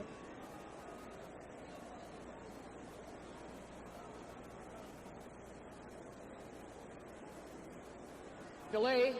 Defense had 12 men on the field. Will penalize 5 yards and repeat the down. First down. Cleveland could have refused that penalty and gone in. See? Okay. I mean, it's like, you know, why take another snap? And there's what the Oilers have been penalized tonight 9 times. Maybe trying to pad their record. And Bernie will kneel down. That will be the end of the first half. A game that has been dominated by big plays in the Cleveland Browns on both sides of the ball. With Chris Berman. All right, Michael, thank you very much. But we do know now that the Oilers have tacked on a field goal for the first time all year long on a Saturday in the NFL. You can't say to at least one team, have another donut, because 2 Saturday shutouts a week ago, 2 Saturday shutouts today. We're glad on ESPN both teams could finally score in a Saturday ball game. As this game is going to settle the AFC Central, earlier today, the Buffalo Bills had a chance to settle the AFC East. Now, back in '63, the Bills played at the Titans at the Polo Grounds. Only 5,000 friends and relatives showed up. Why do we bring that up? Lowest non-replacement Jet crowd since then, 21,000. They knew what was going to happen. Andre Reed caught 6 passes. Bills led it 10-0 at the half. Jim Kelly, 2 third-quarter touchdown passes in the frigid temperatures of the Meadowlands. James Lofton has played in cold weather before. He caught one. Everybody gets to the act. Kenneth Davis, a touchdown. 441 yards total offense. The Bills bouncing back in a big way. And perhaps Joe Wolf exiting in a quiet way. Bills win the East, beating the Jets 37-0. In Seattle, the last game for the venerable Steve Largent. Standing 0 in the Kingdome as the Seahawks face the Redskins. But the passing day belonged to Mark Rippon and the Skins. 3 Skins receivers over 1,000 yards. One of them, Gary Clark, 44-yard touchdown right there. He caught 9 on the day. Dave Craig, sacked for a safety by Fred Stokes. Skins win it 29-0. And Seattle fans say so long to one of the best. Steve Largent, 2 catches today for 41 yards. And the Redskins end up undefeated in December. Steve Largent ends up now. These are Steve Largent's numbers that every receiver who plays the game will going to have to try and catch. 177 straight games of the reception, 819 catches, 13,089 yards, 100 touchdown catches. Steve Largent, class all the way, record holder many, many times over. So Seahawks earlier when Buffalo won were eliminated from the playoffs. We thought we'd have more playoff answers for you on the final Saturday of the season. We don't, but class, pull up a chair. We're going to try and give you a short lecture on what's going on. You've known for a while the Niners have home field as long as they stay alive in the NFC playoffs. The Giants have clinched at least a wild card berth. They win tomorrow, they win the NFC East. Denver is home as long as they stay alive in the AFC playoffs. Buffalo, now champs of the AFC East. These teams are in. In the NFC, wins coming up either tomorrow or Monday night. These teams get in. Philadelphia might still win the division, clinches at least a wild card with a win tomorrow. Minnesota wins the NFC Central with a win Monday night against the Bengals. Rams clinch a wild card berth with a win at very cold New England tomorrow afternoon. The Browns, of course, leading the Oilers 17-3. Winner in our game tonight wins the AFC Central. If the Colts win at New Orleans tomorrow, they will be one of the AFC wildcard teams. If they lose, they're gone. No middle ground. Teams that need help. The Packers. Now, as funny as it may sound, the Redskin win keeps alive all their possible scenarios, at least until tomorrow, to get in the playoffs. They win at Dallas. Minnesota loses Monday night. They win the division. They can get to a wild card spot if the Eagles or Rams lose tomorrow and the Packers win. Miami gets bad news because if Cleveland wins tonight, the Dolphins mathematically gone from a playoff shot. They need the Oilers to win tonight, and then they need the Colts and Pittsburgh to lose while Miami wins. So Miami not enjoying this so far. Cincinnati, many scenarios. They win at Minnesota on Monday night. 2 of the 3 teams you see right there must lose. Or, if Miami, Indianapolis, and the Raiders, 2 of those 3 teams win, the Bengals need a Pittsburgh win and a Houston loss tonight. That involves a conference tiebreaker. I don't have a spare 10 minutes. Bengals hope they're still alive when they take the field Monday night. The Steelers, wouldn't it be wild if they made a wild card berth? They're at Tampa Bay. If they win, and if Cleveland wins, Raiders, Cincy, and Indy must lose. Or, if Houston wins tonight, Cincy and Indianapolis must lose. But the Steelers have a good shot. Raiders are at the Giants tomorrow. They may know tonight if they control their own destiny. That would be if Cleveland loses. Otherwise, Cleveland wins tonight. The Raiders have got to win, and they've got to hope that the Colts lose. And Kansas City, they're at Miami tomorrow. If Indianapolis wins, these other 3 teams must all lose. And if the Colts lose tomorrow, Cincy, Cleveland, Pittsburgh, and the Raiders, 3 of the 4 must lose. And, of course, Kansas City must also win. Now, we're going to have a quiz on all of this on game day tomorrow morning, 11:30 a.m. Eastern Time. We hope you join us. Browns over the Oilers in the first half, 17-3. Halftime continues in a moment. The last few years, the Cleveland Browns have had a heck of a shot to make it to the Super Bowl. 9 years ago, in 1980, Brian Sipe was the architect of a ball club that almost made it to what they called the Cypher Bowl. Didn't quite make it. Now, Sipe is out of football now, but he's still trying to design winners. Jeff Kay explains. I know when I left high school, under future plans, under your senior picture, I had put architecture. I never really thought about that much. I never really actively pursued it in college, although I never lost an interest in it. I don't think there was a time that I traveled with the Browns where by the time we went back into the locker room after our warm-ups in the stadium, at least have a good theory on how the stadium was built, what kept it standing up. It was just a curiosity of mine. It's been that way all of my life. Design has always been important to me. In Cleveland, Brian Sipe's unique architect's perspective turned the X's and O's in the Browns playbook into winning offensive blueprints.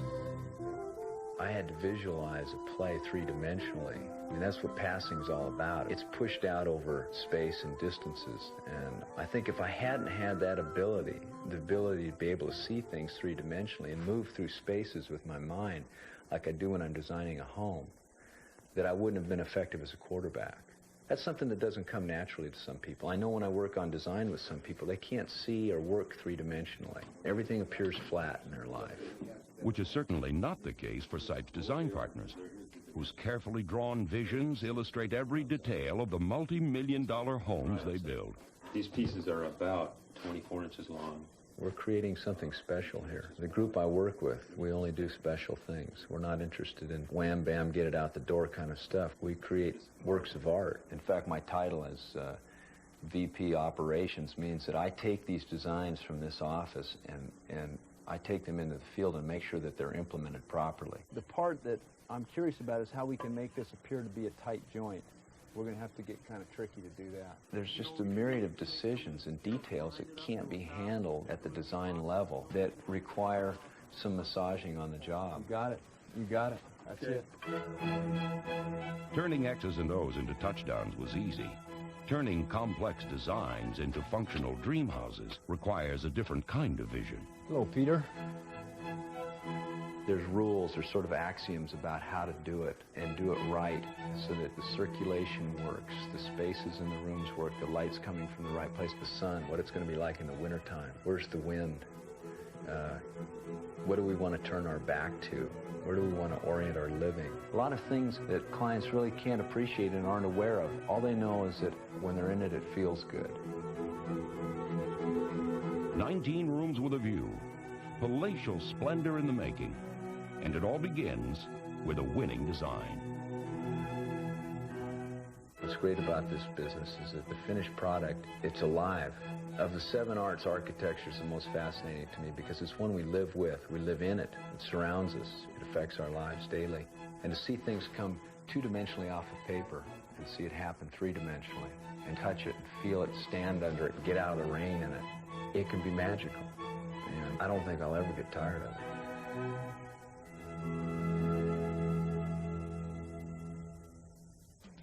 Nice place. Astrodome, a nice place for the Browns thus far. They lead at 17-3. When the teams met in October, Houston owned the first half but lost the game. Will they turn the tables? Our score at halftime at the Astrodome, the Browns are leading the Houston Oilers 17-3. On the line, the AFC Central Division Championship. Welcome back to the Astrodome, everybody. A record crowd of more than 62,000. They haven't had a lot to cheer about so far, most of them Houston fans. But, Joe, I asked you at the beginning of the telecast what the key was to winning a game that's this big, and you said it was the big play people, and certainly for Cleveland, they've come through. It certainly isn't trickery. It's not the system. And what you'll see in this replay is Eric Metcalf making his touchdown run of 68 yards. Now, here he just puts a great move on Kenny Johnson. This has almost become a classic Metcalf style. Get the high knee up and make the turn down the sidelines. Now he'll come on and put another move on Patrick Allen right here to cut back in as he heads up the field. Sets up his blockers real well, gets away from Allen, and then cruises on into the end zone. He was one guy that only touched the ball last week 4 times. Granted, it was a different situation because the turf out there was frozen in Cleveland. He likes this surface. The next one is Webster Slaughter. He's your big play receiver. On this one, Chris Dishman actually has the ball hit his hand right there and ricochet into Slaughter's. He shows great concentration and does his classic spike in the end zone. Everybody's become classic something after they score touchdowns now. And this is the formation that Houston's got to use. The 4 wide receivers, the red gun as they call it. Whether it's having 2 on each side or moving across in motion, that's what they're going to need to get back into the game. Here you're going to see a completion to Drew Hill. It forces Cleveland to do a different style of football. It means that they got to play 6 defensive backs, and that means that they may not be able to stop the run as well either. Houston's got to open it up, and Cleveland's got to do what they've been doing. Look for the Oilers to come out throwing in the second half, and we'll be back with the kickoff in just a moment.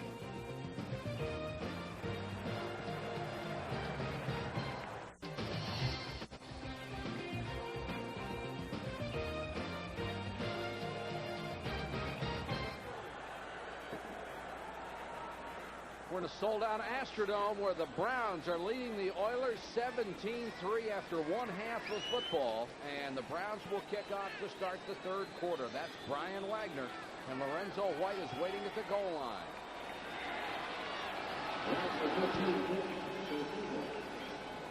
Another good kick by Wagner. A yard deep. Nice It's returned by Lorenzo White. Got it up to the 28-yard line. Officially a 29-yard return. Here are the halftime statistics.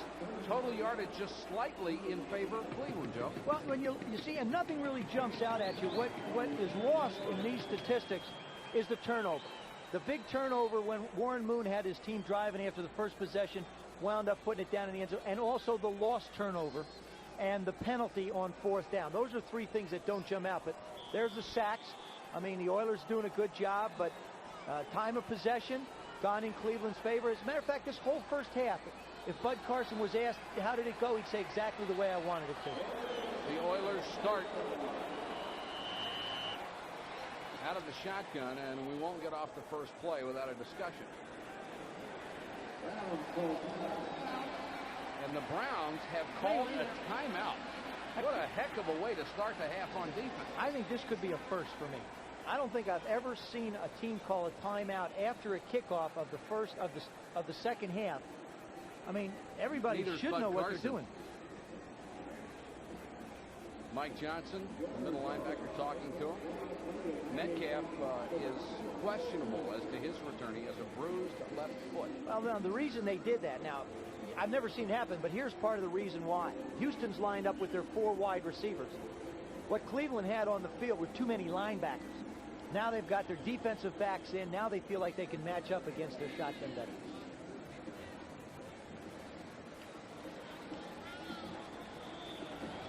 Warren Moon, who told us earlier in the week he felt they had to be more aggressive on offense to beat Cleveland this time. They were not in the first half. But they come out in their red gun to start the third period.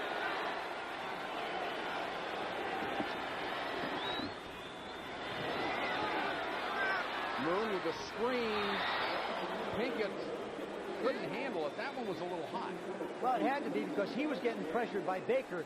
But Clay Matthews read it absolutely perfectly, and it's almost a good thing Alan Pinkett didn't catch it because it would have been 2nd down and 15 instead of 2nd and 10. You're supposed to count 1 1,000, 2 1,000. Al Baker's in there a little bit early. But there you see Michael Dean Perry in pursuit and then Clay Matthews. It is amazing how often Clay Matthews is right where he's supposed to be on plays that are very big in a game. I mean, he is just a great player. On the defensive side, he's what you would consider a big play guy. He's also, I mean, you look at the linebackers of the Browns. I mean, you know, he's 245. Mike Johnson's 230. And Van Waiters is 245. I mean, you're talking about some big, heavy-duty people. Matthews, a rarity. They are trying to reset the clock. Matthews is a rarity because he's a linebacker that plays on every down. He's also in there on 3rd down pass coverage. And now in this situation where you have all your pass coverage people in there anyway.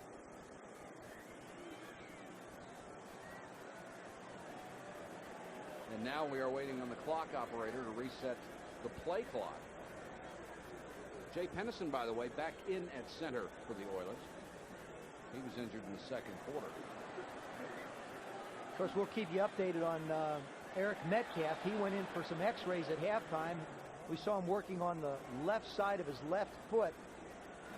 See possibly what might have happened there. Biggest complaint by the quick little guys on this surface is turf toe. And that's when you stop real quick and you jam your toe into the end of your shoe or into the end of the turf. That's what bothers them the most. Finally able to reset the play clock to 30 seconds. And then get it down to 28, and it stopped again, and here come the officials again. Second clock off. We will keep the 30-second count on the field. Please turn the 30-second clock off. It is inoperable. We will keep the 30 seconds on the field. That's it. Well, that's like when your TV didn't work. You bang it. Thank you. I mean, you know, what does that cost? $8 million or something like that? If you can't, you remember the old line, if you can't fix it, get a bigger hammer. Well, or turn it off. That's what happens, you know, and then call somebody to come in and try and fix it. They're going to keep it on the field. Now, I got to be honest with you. This is not an advantage to a quarterback. No. Although, with Houston in this style of offense, it doesn't take them but 20, 25 seconds to get it off. But not having the visual ability to see how close you are could cost you valuable yardage. 2nd and 10 as we go back to action for the Oilers. Comes the blitz.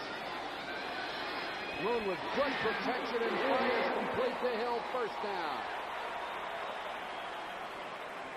Tony Blaylock on the stop. The Oilers in the first half of play. First drive, 57 yards, but it was stopped by an interception. The next two drives they had to punt the football. And finally, after a courageous 12-play drive that covered 69 yards, they got their only points in the first half on a field goal.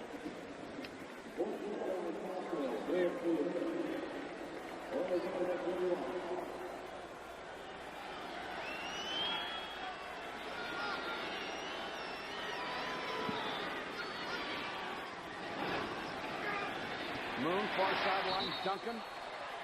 He's driven out by Minifield. Duncan out of Northwestern, a 10th round draft choice in 1987. When you're the quarterback, what you're looking for is when you line up with 4 wide receivers, you feel very confident that they can only cover so many guys with 2 people. So what you're looking for is you're looking for that one-on-one coverage. That time they had 3 receivers to the left, Duncan to the right. Moon saw the single coverage, let it go out to the single covered man. Left tackle might be a spot to keep an eye on. Bruce Davis is out of there. Don Maggs, number 78, has checked in. Delay to Highsmith, and Al Baker wasn't fooled for a second. Baker has had quite a game. 12 years out of Colorado State. He was unprotected by the Vikings. Of course, they had a great defensive line. No place for Baker to play. Well, he's done a good job here. Goes outside of Dean Steinkuhler and just sits there for the delay, hoping he'd come up the field a little bit more. But the thing that a defensive lineman reads, he reads how easily he gets by the offensive tackle. If this guy only throws a little shoulder at him and just nicks him, he says, no, something's not right here. It's not this easy. Yeah, it's not supposed to be that easy. No, it doesn't happen. Oilers have thrown the ball twice as many times as they've rushed it, and they may not rush it very many times the rest of the night. Although here on 3rd and 2, let's see. Play action. Moon wide open, hits his tight end, Chris Burholt. That is his second catch of the night. He had caught 2 the entire year coming in here. And like you say, for the Oilers, that's a trick play. Yeah, sure. That's their version of the gadget. This is a good call. A little play action. You'll see the flow of the backs to the left. And there, look at Matthews commit to come to the line. Tight end moves on down the field. Does a good job of protecting. For a guy who doesn't handle the ball a lot, he really does a good job hanging on. The Oilers have reached the Browns 30. Remember, they're down 17-3.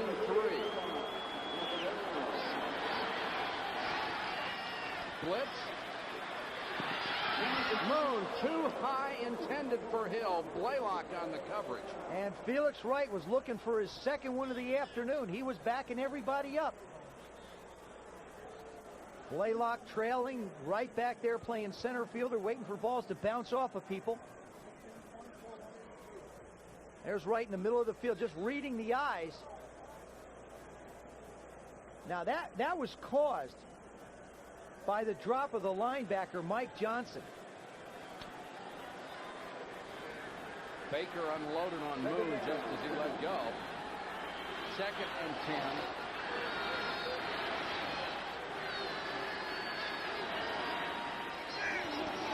10. Moon changing the play. Going to the end zone, Duncan overthrown. Had Minifield and Thane Gash both back with him. Boy, he knew what he had, too. He knew he had Minifield one-on-one, and he knew Duncan could get by him. Frank Minifield right up in Duncan's face. Good move right at the line of scrimmage. Takes the inside release, and there you see him hanging onto his shirt, and that's what Duncan was screaming about. Now he knows he's not going to catch up, but he's certainly going to go hunt up the referee as quick as he can. There he goes. Come on. Frank says, no. Don't do that. Don't tell him anything. It's between me and you. Let's keep it personal. 3rd and 10. Comes the blitz. Matthews coming again. Chases Moon out of the pocket. Moon got rid of it to Highsmith. Highsmith to the 15-yard line. What a play by Warren Moon.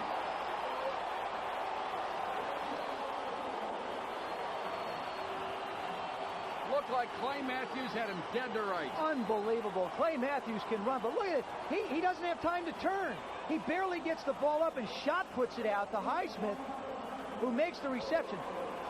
Good block by Jeffries, sort of getting in the way of people, and Highsmith makes the play. That's the old move by the quarterback, the spinner. But look at this. He just really shot puts it out. Now, Jeffries real close to getting himself in trouble with a push in the back. Pushed hand for Dixon, but it's a first down at the Browns' 15-yard line.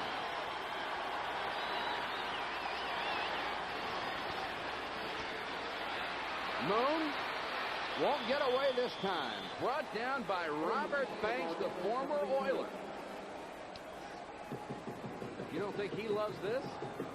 He knows what it's like to play here, and he knows what it's like to go after Warren Moon. That's one thing about guys that play on the defensive line or linebackers that are traded away. They know the instinctive moves of the quarterback. Mine was always flush to the left. This team lost 15 Plan B free agents. It was one of the deepest teams in all of football. And Jerry Glanville lost a lot of that depth this year. 2nd and 14. Moon under center.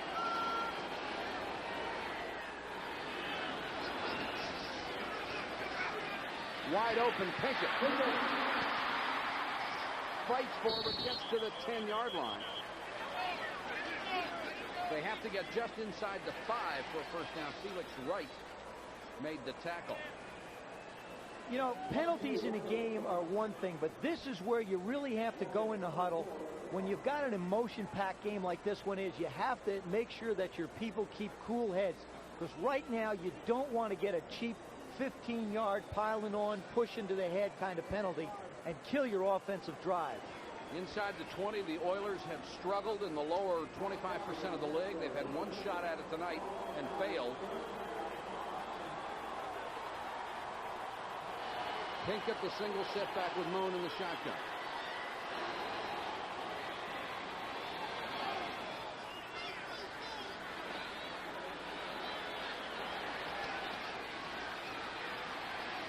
Moon over the middle, Hill, touchdown!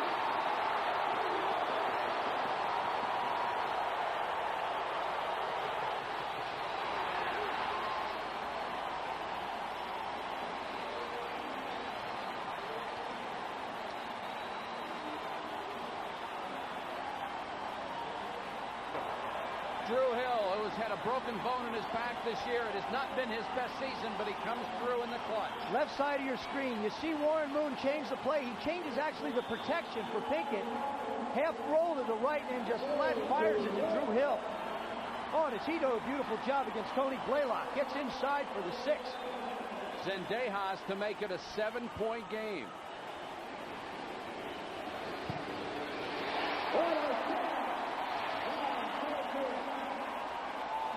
Drew Hill cuts the lead to 7 as you see Jerry Glanville celebrate the score.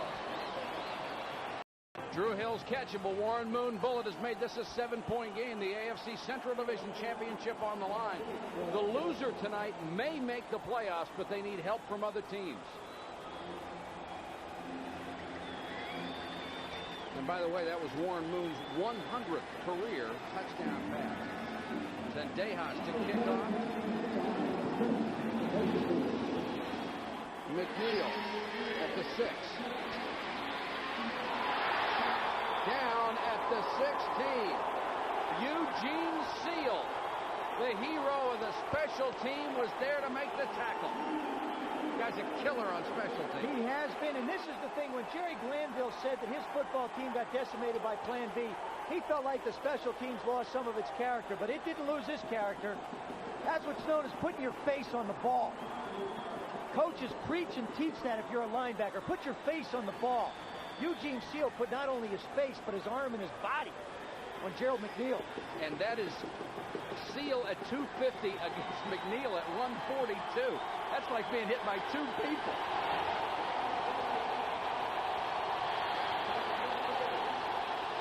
Kosar sends red and wide.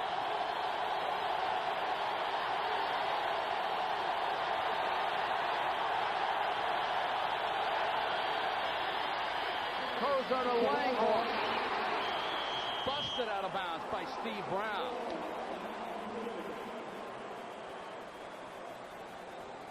The Browns in the first half had the football 5 times and did an excellent job with it. First drive resulted in the 32-yard field goal. Then Metcalf, with his brilliant run, capped the 76-yard drive. There was the one punt they have. Webster Slaughter got a touchdown on that drive, and then the half ended after only one play. A huge series here. The Browns trying to respond to the touchdown. The Oilers trying to come after them on defense.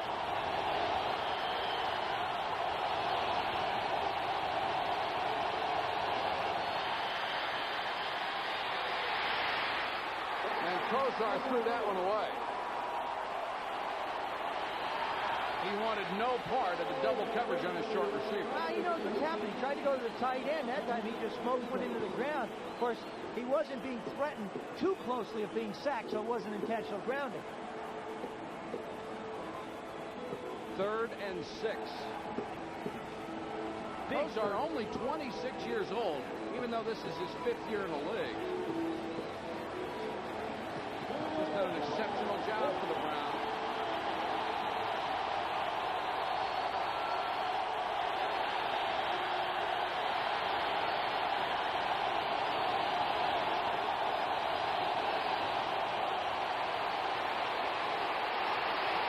Kozar to run, and he stopped shy of the first down. Brown came up in the secondary along with Lyles and Eric Fair.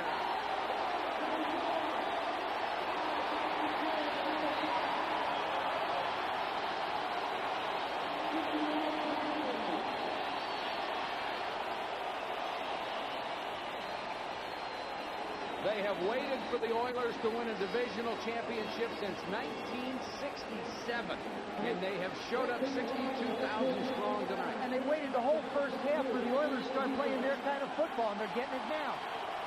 Kenny Johnson waits at the 40 for Brian Wagner's punt. The Oilers came hard, didn't get there. Johnson, no fair catch, and he pays for it. 34-yard punt, no return, but great field position for the Oilers. They'll start from their own 40. The third quarter between Bud Carson and Jerry Glanville. Two guys who like each other and respect each other. They really do. And, you know, Jerry Glanville, here's a guy who played everybody in last week's game against Cincinnati. He simply said that he wanted every player on his team to be able to feel like they were a part of not only the best that the Oilers have seen, but the worst. So everybody on that ball club took part so that they can appreciate going out and trying to win. He probably just told them at halftime, look, guys, there is no more tomorrow. You've got to do it now. And they're responding. Who do you think Sam Weiss is rooting for? You don't even get a guess on that. Best starting position of the night for the Oilers. And Hairston jumps. The center is George Yarno. Jay Pennison has a knee bruise, may or may not return. And Hairston jumped across on Yarno.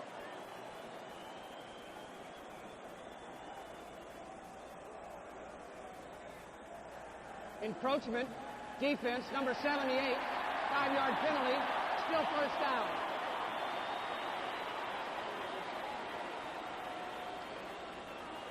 Here's what the quarterback can do for you. If you give the hard enough putt, Big Daddy, been around a long time, but still wants to get a piece of Warren Moon, but he's got to wait till the ball snapped legally.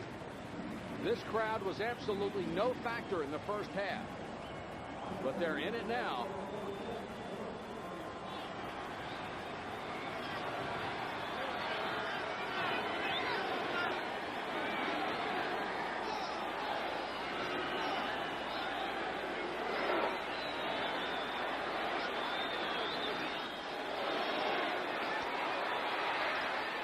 Moon sidesteps the rush, completes the pass. That should be enough for the first down. Once again, Hill covered by Harper. On that particular play, Mike, you had everybody on the field communicating something. All of the Cleveland Browns turned to one another, signaled a little bit. All the Houston Oilers signaled a little bit. Now, Cleveland goes into the zone, and Drew Hill just finds a vacant spot. Looks to try and get a throwing lane for Warren Moon, give him a chance to see him, and then he just drills him. On pass protection, at least, the Oiler offensive line has done a good job against Michael Dean Perry. The 45-second clock back in operation now. The quarterbacks can see that.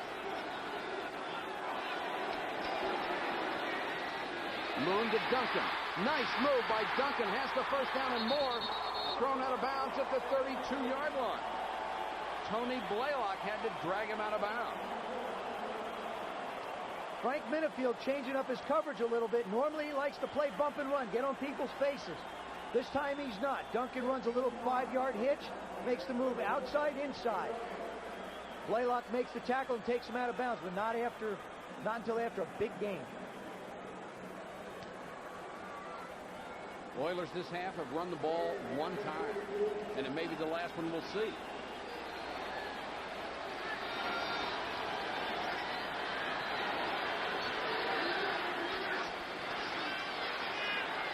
Moon deep over the middle. Gibbons can't hold it.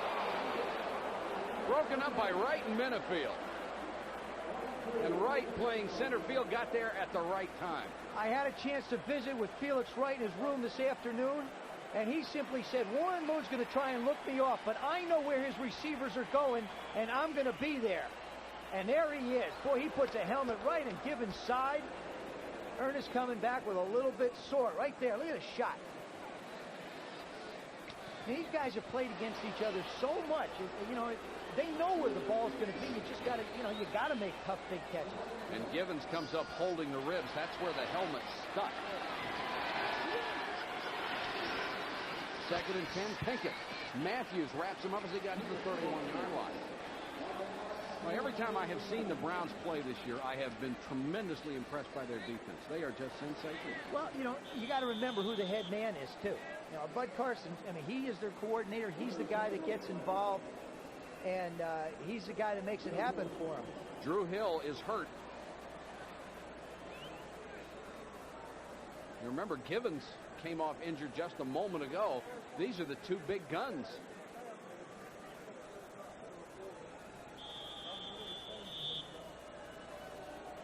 We have a timeout on the field. We will check on both Drew Hill and Ernest Gibbons when we come back. It's a 7-point game, third quarter. Drew Hill on the sideline looks like he'll be fine. Ernest Gibbons, hurt the play before, is back on the field. Hill ran into his own man trying to block on the running play. Yeah, Bruce Matthews ran into him now. Drew's got to say to himself, all right, I tried to block once, that's it. You're not going to see me in there again. 3rd and 8 with Hill on the sideline.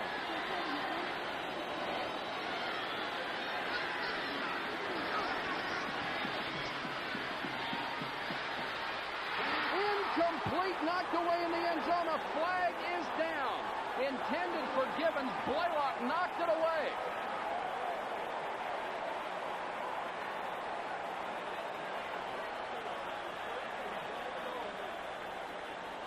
There you see the defensive backs of the Browns politic, and they want to know what's going on, too.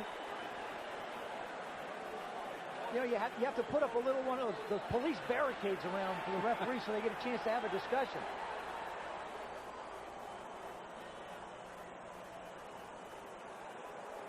There is no foul on the play.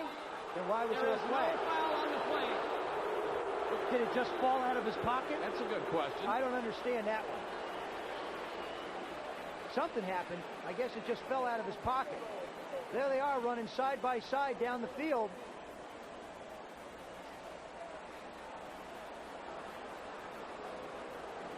Now, what I wonder, that's a great throw by Warren Moon, but if there was no flag on the field, what was that yellow thing laying out there, Mike? Looked like a flag to me. Okay, I'm sorry. So down 17-10, Zendejas will try a long field goal, 48 yards. It will be. He has 2 over 50 this year.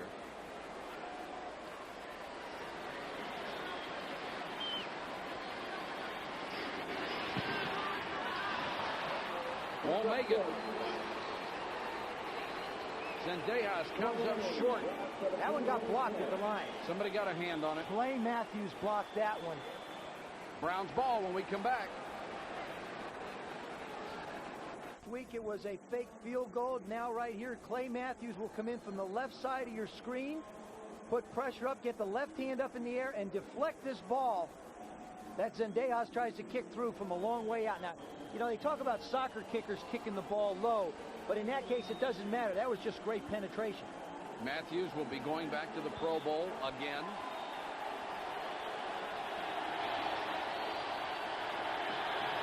Browns take over at the 30.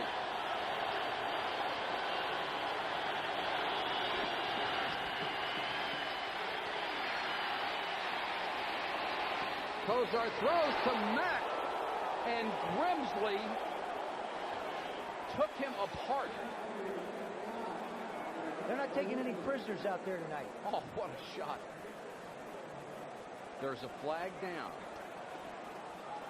It's going to be against Houston for holding. Holding. Defense, number 93. 5-yard penalty. Automatic first down. Robert Lyles and the Oilers are piling up the penalty minutes in this one.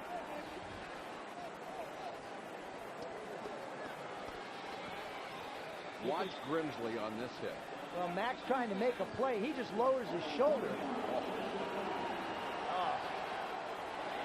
That's why they call it the House of Pain. Mack lowers his shoulder, drives for 4, gets up to the 39-yard line. Here's the way the scoring has gone. Barr with a 32-yard field goal. First quarter made it 3-0. Browns extended the lead to 10-0 when Metcalf ran 61 yards after taking a 7-yard pass from Kozar. Then Kozar to Webster Slaughter. That made it 17-0. But the Oilers have come back. Zendejas from 30 yards, Moon to Hill for the touchdown. And that's where we stand.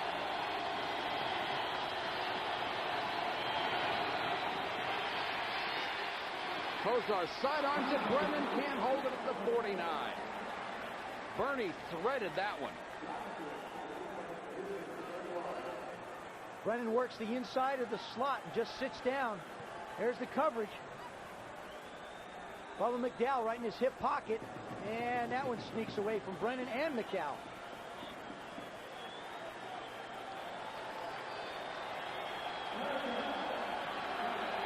Last score we had, of course, Hill with the touchdown reception to make it 17-10. 3rd and 7 for the Browns. They're up by a touchdown with 6:40 to go, third quarter.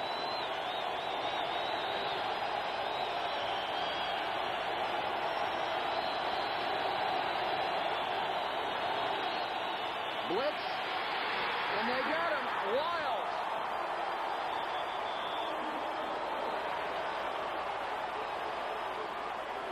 The second sack of the season for Robert Lyles, and the first for the Oilers tonight on Bernie Kozar. Cleveland practices a silent count. They have a thing called the whisper count in practice. And that means that only Bernie and the center know. There he lifts his foot, which is an indication to the center that you snap it when you're ready. I'm back here waiting on you. But there comes Sean Jones. Manoa has to pick him up. But from the inside on the left side comes Lyles. From the other side, they get pressure by Fairs. Kenny Johnson waiting on Brian Wagner's punt. Here comes the rush again. What a kick. And the Browns with excellent coverage. And a flag is down. 47-yard punt, 4-yard return. Of course, the one thing you give up when you come after the punter is blocking for the return man. Well, and that's what since they changed the rule, Jerry Glanville has said if it's more than 5 yards, I'll take my chances. And the rule being, if you run into the kicker, it's only 5 yards, not an automatic first down. If you rough him, then he takes his guys and says, hey, don't maul him. Illegal block on return, number 56, 10-yard penalty, first down. And that's what he tries to avoid. That was the other thing that Jerry Glanville said. If you set up returns, you're going to wind up with penalties and be 10 yards further back. Now here comes one on the left side of your screen. You see the block. Now what he's doing down there, he's trying to help his teammate out, but it's not doing any good. That's Scott Kozak. It's a rookie out of Oregon. He'll learn Jerry's system soon enough. Good effort, good try, but you just don't want to give up that valuable real estate. The Oilers push back to their 18-yard line. That is the 11th penalty against the Houston Oilers tonight. It has cost them 72 yards. Drew Hill is back in the game. 4 wide receivers for Warren Moon.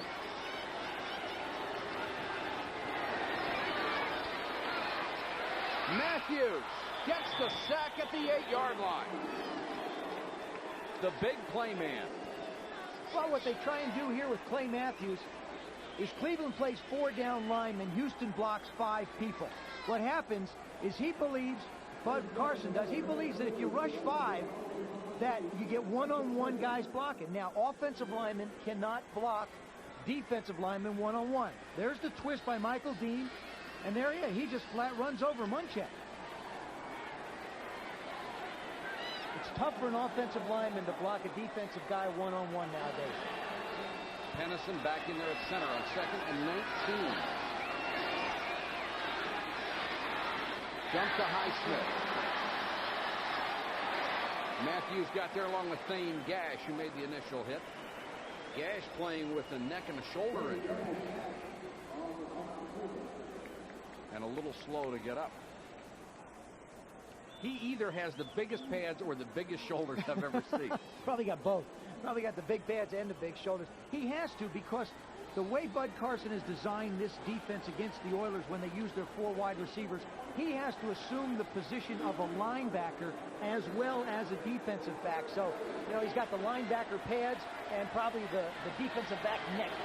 He won the free safety spot during training camp. This is 3rd and 8 here. In between receivers, Jeffries came in, Givens went deep, and Moon split the difference.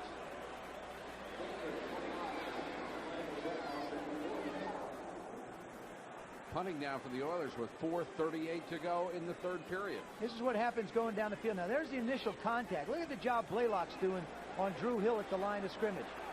He's doing such a good job, he's almost torn his jersey off him. But gets away with it. Montgomery to punt to McNeil. The Browns came after Montgomery last time. Had a tremendous season punting the football.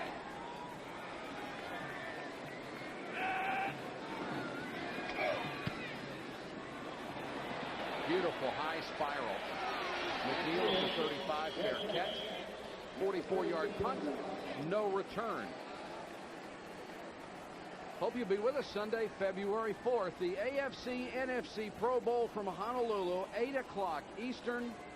And that's the game we determined that we had to go over 2 weeks early to get ready for. I was thinking of leaving now. Yeah. And the Browns will have Webster Slaughter, Michael Dean Perry, the 2nd-year player, Clay Matthews and Frank Minifield, who are used to going to Honolulu for this affair. The Oilers had 3, Warren Moon, Mike Munchak, and Bruce Matthews, their guards.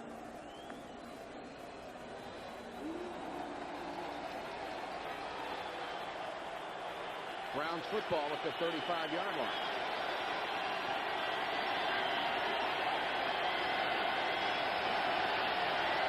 Redden, the deep man in the eye behind Mack. Redden gets a carry. Nice block by Mack. And Redden picks up 4 to his own 39. Cleveland has got to try and get back into their rhythm, and their rhythm has been running the ball like this, trying to get the big guys up front to push around that Houston front 5 and 6. And they have got to try and take this crowd back out of the game a little bit like they did in the first half. So one thing that Bud Carson really stressed to us is that you just got to get out in front and keep this place a little quiet so you can communicate. With the lack of running backs and Kozar not being Kozar with that bad elbow, the offense has suffered. The defense has kept the Browns in it all year. Kozar communicating to everybody again. Manoa in the backfield with Redden this time. Redden on the toss. Well, once again, John Grimsley with the big hit. He's 238 pounds out of Kentucky. These linebackers, Houston's defense just flat sells out on every play. I mean, they look for the ball, they find it. Watch Grimsley flow. He comes from the right side of your screen, and he's just heading for something warm and with the ball, and he's going to run over it. First meeting between these teams, the Browns killed the Oilers with trick plays. They have faked 2 trick plays tonight. They haven't gone for one. 3rd and 4.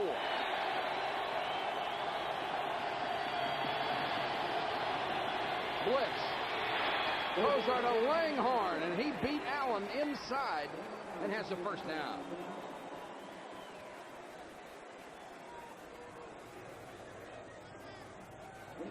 Houston deciding that they want to come after him. He just steps right up and fires the ball. Perfectly thrown ball. Low, down around the belly of the receiver so he can protect himself from the defensive back. Making the reception for the first down. Langhorne had a sensational game a week ago. 140 yards on 6 catches against the Vikings.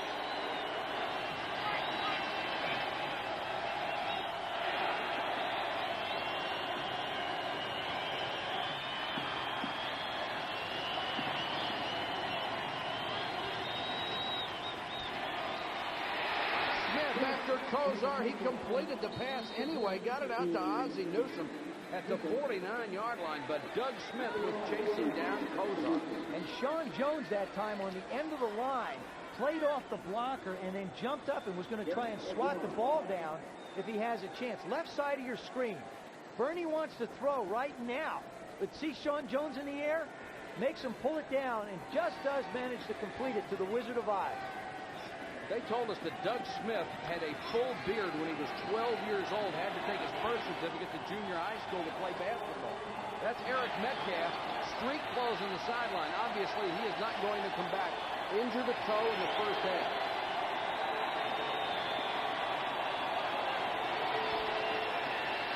Blitz again, and Kozar floats it for Brennan. And 2 wide.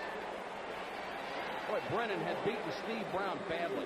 Brown really went after him at the line of scrimmage. Brian Brennan got by him, but Bernie hung it up where you're supposed to, on the outside part, except Brennan lost sight of the ball. Look, Brown wants him at the line. Now he goes there, a little stop and go right there, a little hook and go. He can't even grab him. He's got him beat so bad. I mean, that's just a bad throw by Bernie. The play was designed when you got to hook and go, you got to lay it up so that your guy gets a shot at it. That happened to be just a bad throw. Brennan normally can't get deep on you because he doesn't have the great speed. 3rd and 9.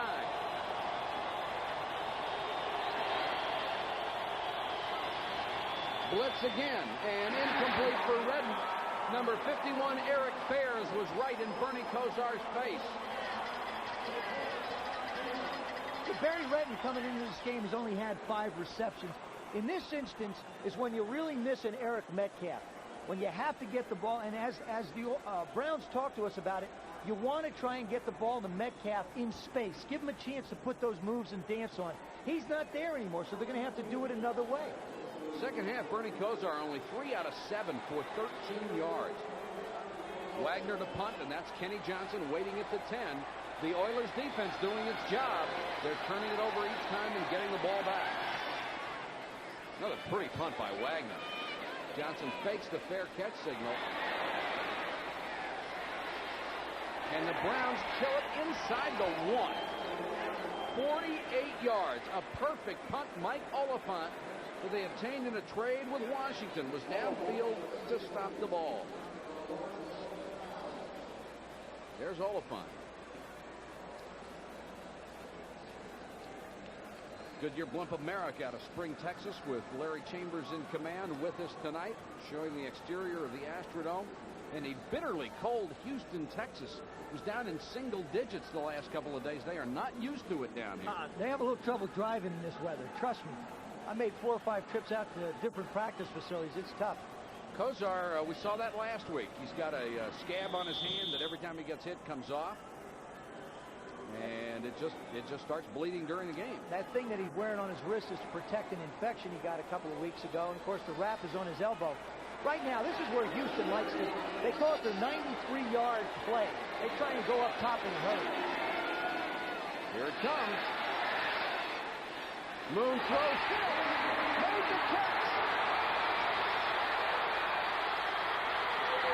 Shane Gash got him at the 38. He made 4 people miss. Houston practices that play. That's a part of their offense. It's a play-action pass. They bring the linebackers up. But watch the move that Drew Hill makes. Look, the ball is thrown behind. He stops and comes back to the ball. That's the advantage receivers have, especially on this surface, Mike, is if they know where the ball is, they can stop and move back without any slippage whatsoever. Boy, Givens gave him a good block, too. Great hustle by Drew Hill. Got it out to the 38, first down. And the Oilers, one of the best teams in the league with long drives. They need one here. They will not get the play off because the third quarter has come to an end. The Oilers, down 17-0, have now cut the lead to a single touchdown. Ready to start the fourth quarter with the Cleveland Browns leading the Houston Oilers 17-10. This is for the AFC Central Championship. Both teams are still alive if they lose. If the Browns lose tonight, they still qualify. If all those teams lose, and they will host the wild card if that happens and the Dolphins defeat the Chiefs. The Oilers will still be able to get into the playoffs if they lose tonight. If both the Bengals and the Colts lose, they will host the wild card, and their opponent will be the Raiders, the Dolphins, or the Steelers. Pinkett, nice touchdown. Midfield and more. Pinkett to the 35-yard line where Thane Gash brought him down by the jersey. If you've got a breakaway back for the Houston Oilers, it's Alan Pinkett. His longest run is 60 yards. He's only carried the ball 86 times this year, but his average is 4.5 yards. And this is what the red gun does. It spreads out the defensive line, and he's just allowed to pick and choose his holes. There he does a nice stutter step and manages to get upfield on Thane Gash. 5 carries, 48 yards for Alan Pinkett, the leading rusher in the ballgame. Oilers at the Browns 35.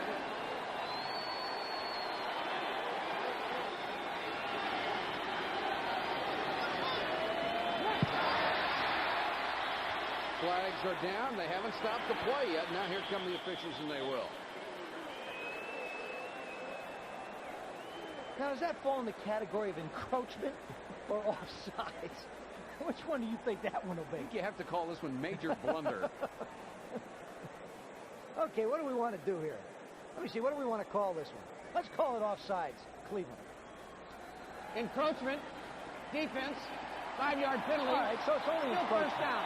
Look a little bit more like offsides. I mean, when you're back by the quarterback and the ball hasn't been snapped. Oh, they got Michael Dean. He says, well, I haven't snapped it yet. Maybe I can get back. You wonder why Jay Pennison didn't snap the ball earlier. Because you're afraid your quarterback isn't ready. See, if you do that, the ball goes airmailing over his head. They recover it. They don't call the penalty. You're in trouble. Oilers have not done a good job in the fourth quarter when they've been behind 2 and 6. That's the situation they start this one in.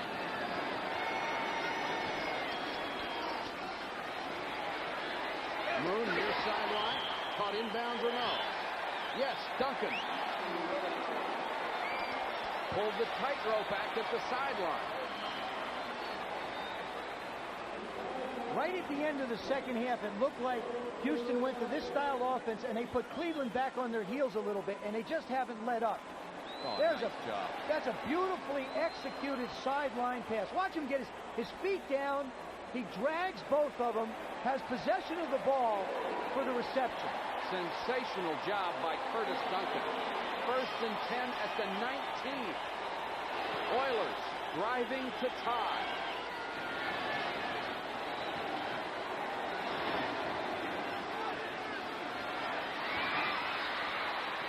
Matthews didn't quite get there, and that time Moon, if he was throwing it away, disguised it well. Well, he tried to get the ball up the field to Drew Hill, but Warren Moon can run. And we just found out Clay Matthews can flat run, too. And Clay Matthews has been in the league for 12 years. I personally don't see why Warren Moon steps up under the center to take the snaps.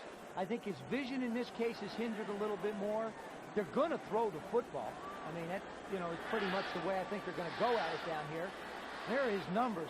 He got 145 of those yards in the third quarter alone.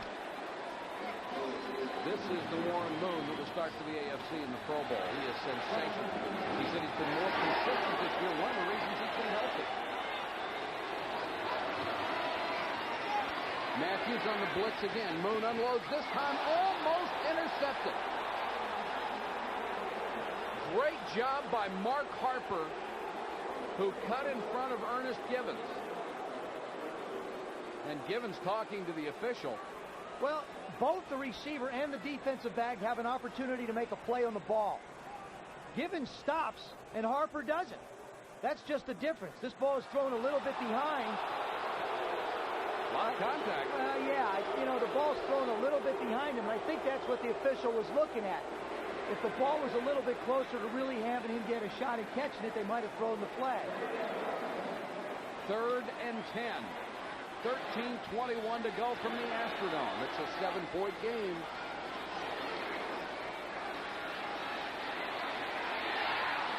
Dropped by Harris. Hit him right in the numbers. Mark Harper either got a hand on it or just managed to put a hand out so that he destroyed the concentration of Leonard Harris. There's a bullet for you. No, he does. He gets a hand on it. Oh, what right. a great play. Not not Harris's fault at all. Oh, and Warren Moon knows it. Gee whiz. That'll give you a headache. Harper has had a sensational game at corner. Zendejas tries to cut the lead to 4.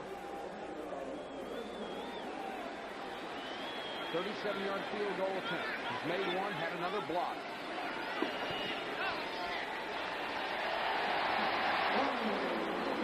Zendejas cuts it to 4 points.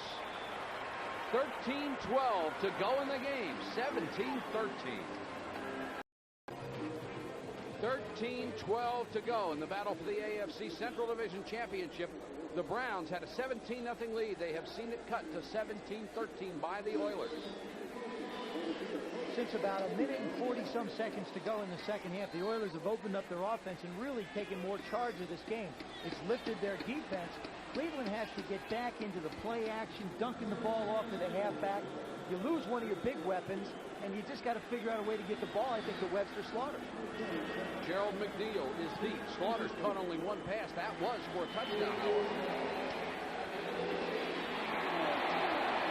Donaldson makes the hit on McNeil. Excuse me, Tracy Eaton made the hit on McNeil. There is a penalty marker down on the play. And it will go against the Browns, giving them bad field position again. I think the owners are faced with a very interesting decision in their next set of meetings, and it's to try and do something to assist the officials. Illegal block on a return. Number 50, we will penalize half the distance to the goal. First down. I think to do something to assist the officials to either try and eliminate what's happened, because every time a team returns a kick almost, they get penalized, and it's taken away a very exciting part of the game of football. You'll see the right part of your screen, and there's no question Van Rader's pushed them over.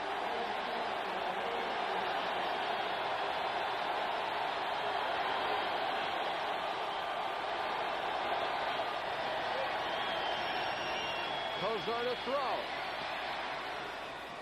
Slaughter makes his second catch of the night out to the 24. Patrick Allen brought him down. Well, Cleveland taking a page out of Houston's book. When they were backed up, they went to Drew Hill. Now Bernie Kosar runs the play action fake, and he goes to Slaughter.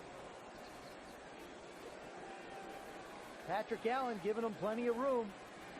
I asked Bernie Kosar what the biggest strength of Webster Slaughter is, and he says his ability to make stops and start again and cut, particularly on this surface. But he's so quick coming in and out of moves. Came into this game with 1,170 yards, third in the conference.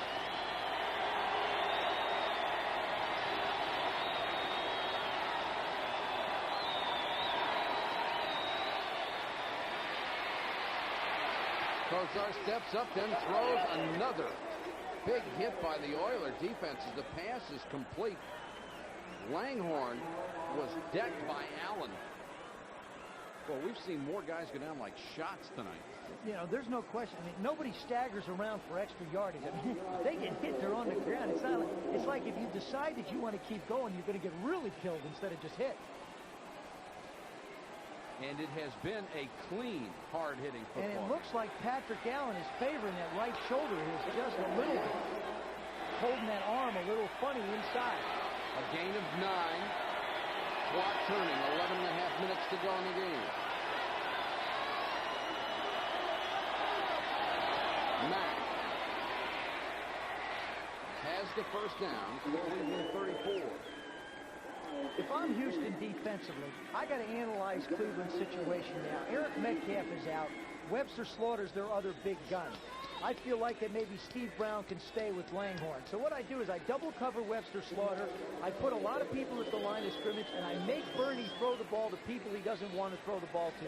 The tight end, and Barry Redden, and or Tim Manoa, or Kevin Mack. I mean, that's offensively, Cleveland's got to come up with a way to get the ball. I think for Slaughter like they did coming out. Metcalf, a huge weapon in street clothes after that first half injury.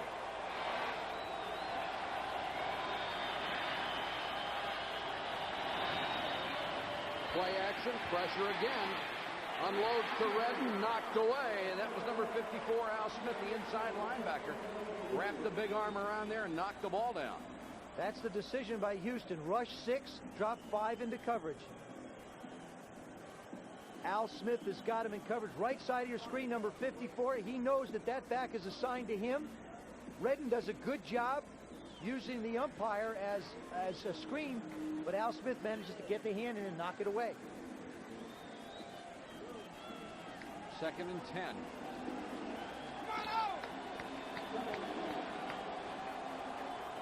Browns go with 3 wide receivers and Newsome at tight end. Manoa in the backfield. Comes another blitz. Kozar to Brennan. Dishman brings him down. He'll be a yard shy of the first down. You know, Brian Brennan doesn't get the accolades of a Webster Slaughter or doesn't have that breakaway speed maybe of a Reggie Langhorne, but he's a guy that just makes big play after big play to help keep drives going in your offense. He has caught more passes than any other receiver taken in the 1984 draft. I mean, he's really been productive. Kozar, 15 out of 27, 202 yards. 3rd and 2. That's what the Browns have done. You see they failed in the second half, only 1 for 5.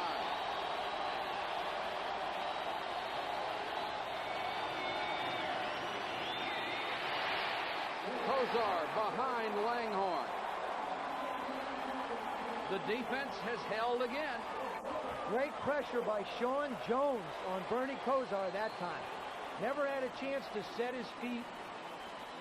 Sean Jones making the move hard inside, got the big upswing. Now he goes down low. The thing a quarterback hates is somebody coming low at your knees. It causes you to bend down and try and protect it. That time Bernie had to bury it in the dirt. Or the turf, as we are indoors. On 4th and 2, let's see if they come after Wagner. Kenny Johnson back near his own 15. They don't send everybody. And Johnson, fair catch.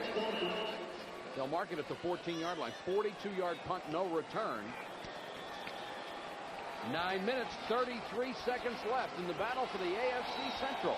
Back in a moment. On the sign, Browns owner Art Modell, the longtime mentor of the Cleveland Browns. Must be tough to own the team and sit up there and struggle with them. Unfortunately, Mike, you and I probably will never be in that situation to have to go through that anguish, but I agree with you. You might, I won't.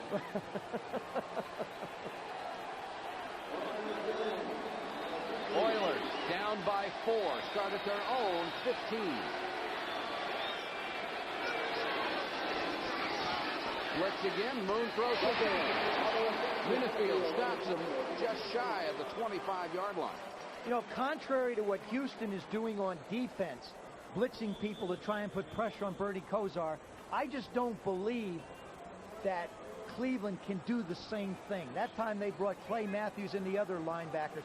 I don't believe they can do it because Warren Moon just gets rid of the ball so quickly, and there are the numbers. I mean, you know, the game has been it's turned into a throwing contest. Warren Moon rushing for that big first down. Has been sacked 4 times. Great pressure by the Cleveland front, but still back there firing away. Right after our telecast, Sports Center.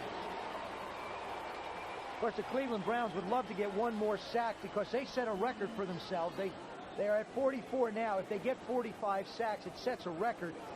And they start every meeting since training camp. They start every meeting, the defensive line does, and ends every meeting saying 45, 45. That's the goal they've set for themselves.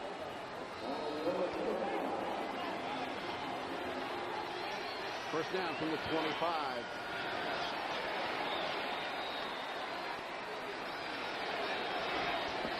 Straight four-man rush this time. Jump off to Pinkett. Brought down by middle linebacker Mike Johnson. Time becoming a factor. We're down to 8:47 and counting. It is a 4-point game. 17-13 Browns, who had taken a 17-0 lead.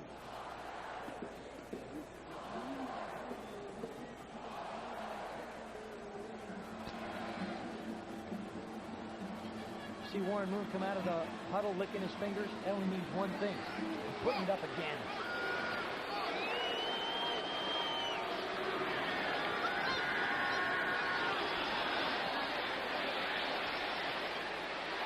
Gibbons dives forward for the first down to the 42-yard line. Got all he could out of it and then dove forward to get an extra couple. Now, you said that they had to go with the 4 wide receivers, go with the red gun offense. They have, and it's been very effective, and a penalty against the Browns on this play. It's offsides against the Browns. It'll be refused, and they'll take the first down. Offsides, defense, number 92. Penalty is declined. First down. They've just announced an all-time high attendance at the Astrodome. 62,458 tickets sold. It is an all-time single-season attendance record as well. We had 3,600 no-shows, however, tonight. Fellas didn't get their cars started. You got it. Blitz. Moon with time. Incomplete. Good coverage by Dixon. He was right with Haywood Jeffries. When you commit people to the blitz, you have to have your corners get hands on the wide receivers. You can't let them get away. See what Hanford Dixon does? He slows up Jeffries just enough to make sure that he can't get to that ball. His stopping him at the line of scrimmage made the incompletion possible by that 1 foot. Dixon and Minifield are so good at running the entire pattern and then at the last moment turning around for the ball. Warren Moon now with 323-yard passing. Delay to Pinkett. Very close to the first down. Across midfield, Matthews, Thane, Gash, Hanford, Dixon were there.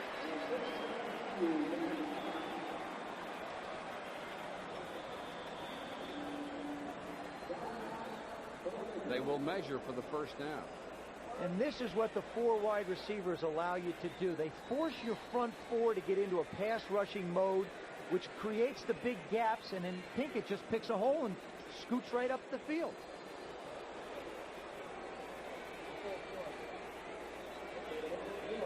Second and a foot.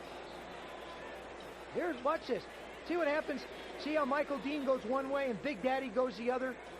Now, this was something Bud Carson told me yesterday he didn't really want to do. He didn't want to stun a lot for fear of the big running play, and he stunted, and it came back to haunt him. So I wouldn't necessarily think you're going to see a lot of it from the Cleveland front from here on out for the next 7 minutes and 30 seconds. The second half has been dominated by the Houston Oilers.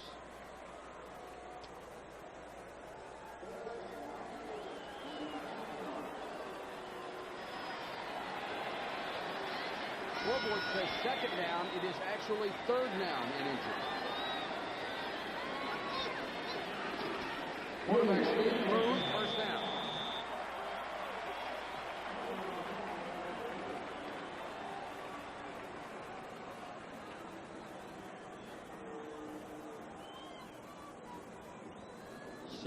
.56 to go in this game.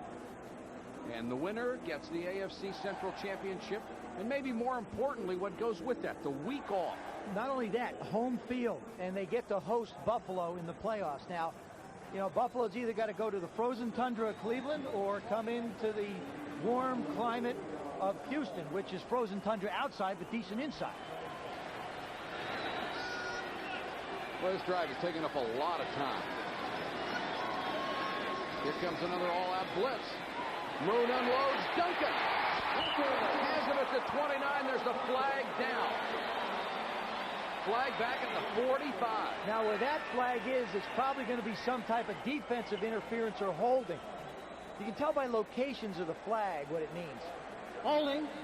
Defense, number 31. Penalty is declined. First down. From Minifield. Watch his right hand. See? See, he's got him right there. Now, it's one thing to put a hand up. It's another thing to just hang on. There's his chin strap off. Duncan's got to adjust his face mask so he can see out of his helmet again. I'd say that falls in the category of holding, just short of mauling. This drive has already taken 3.5 minutes off the fourth quarter clock. We're down to 6:20. A field goal only gets them within a point. The Oilers need a touchdown.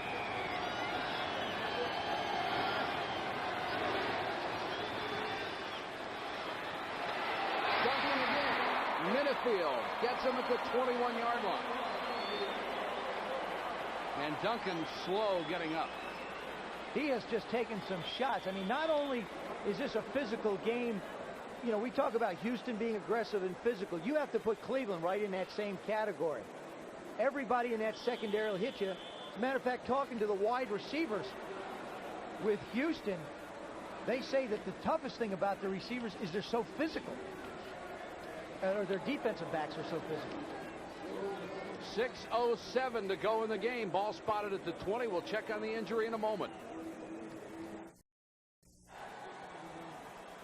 Welcome back to the Astrodome. Mike Patrick, Joe Theismann. It's been the kind of game we thought it would be. 4-point game, a little bit more than 6 minutes to go. Well, you know, everybody's pulling all the stops out. We've seen some great hitting. I mean, you just have to watch this game for a little bit and know what's online. But the intensity of this game is unbelievable.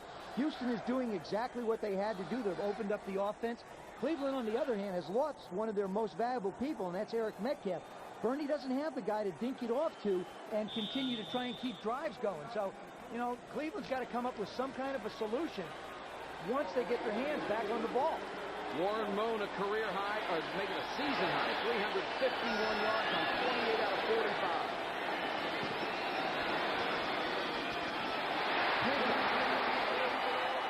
Got to the 15-yard line. Clock continues to run. It's a first down. Felix Wright made the tackle.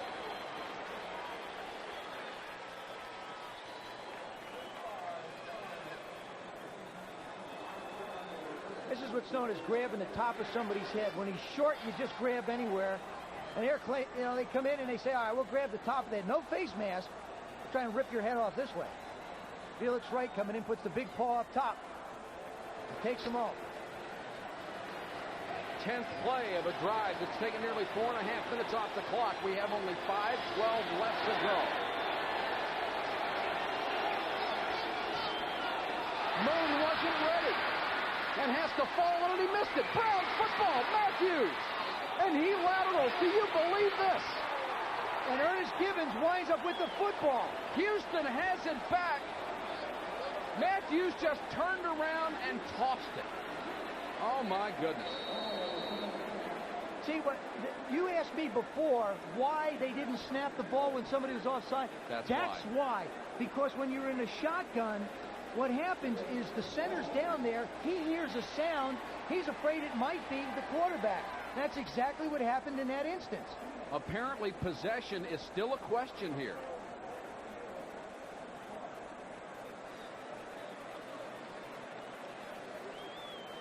Dick Hancock taking his time about this. He's got to try and figure it out what he's going to say.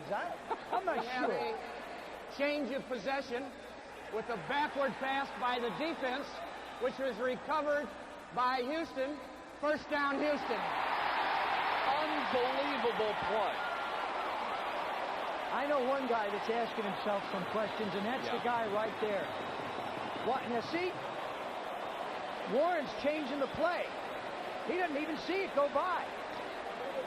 That's where this crowd even works to the disadvantage of the Houston Oilers. He can't get on it. Now here comes the most bizarre part of it.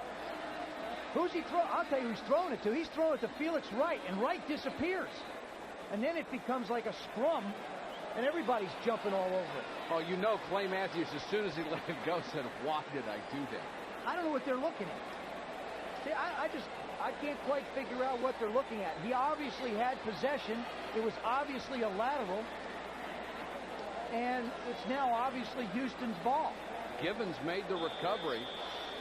It would have been Cleveland's ball. Matthews was trying to make the huge play out of it and turn around and lateral to a teammate.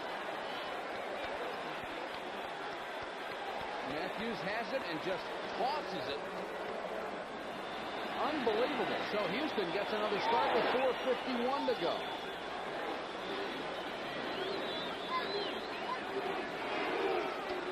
Here's another blitz.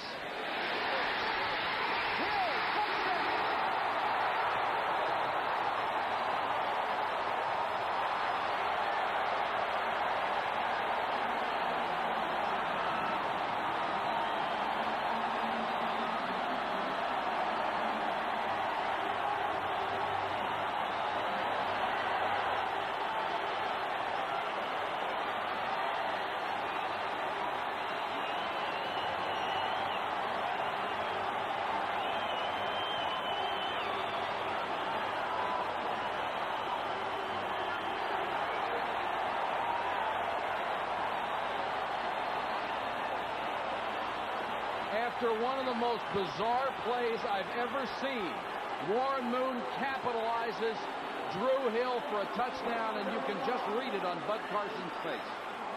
And Clay Matthews. Zendejas.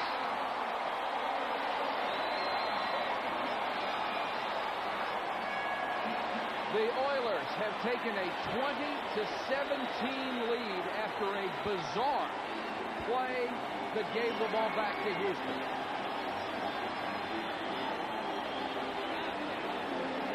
This is what happens. Cleveland decides they want to blitz. There's nobody on Drew Hill's nose. That's a mismatch. He's up against Felix Wright. Felix really doesn't stand a chance. They're just counting on trying to get to Moon before he can get it off. That's why Warren Moon is going to the Pro Bowl, because he is unbelievable.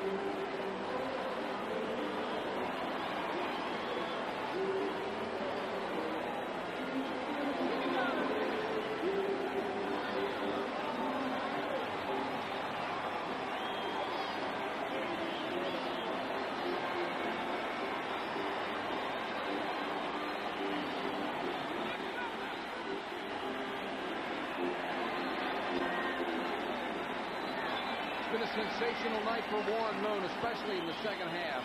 A season-high 378 yards, the second best of his career. In 1986, he threw for 398 in a game.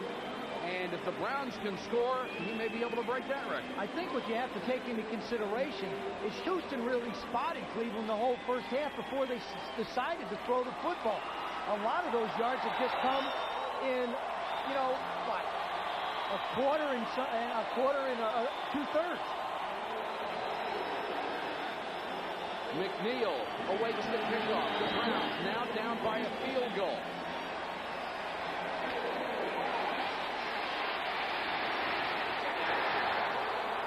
Loose ball. It's ruled down. Cleveland ball. No fumble. Tracy Eaton again on special teams with the big hit. Bud Carson saying to himself, what else can happen to me? Gosh, it wasn't supposed to be this way when I took over. Watch the shot come from the left side. Now is the ball down by contact? It certainly looked like it. Couldn't see from that angle, but hard to tell. Here's another look. Yeah, the ball hits the ground and it bounces up. Yep, absolutely. Boy, the roof almost came off of this place. Boy, Clay Matthews just hoping that his ball club can come back. You feel bad for him because throughout his career he has made so many brilliant plays. that have won games for the Browns. And even tonight, he goes in, he blocks a field goal. Sure. He made key sacks. I mean, he's been the guy that's made it happen for him. One of the Browns injured. Number 87, Ron Middleton, gets it right on the knee. Oh, Eaton comes right down on his knee. There's a guy who a week ago had a little baby born, 24 weeks premature, and caught his first touchdown pass and gave it to his little son. And hopefully it's something not very serious.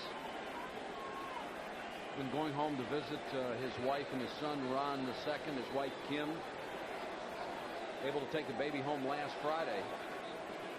Caught his first NFL career pass with the Oilers, the 8th of his career. First touchdown pass.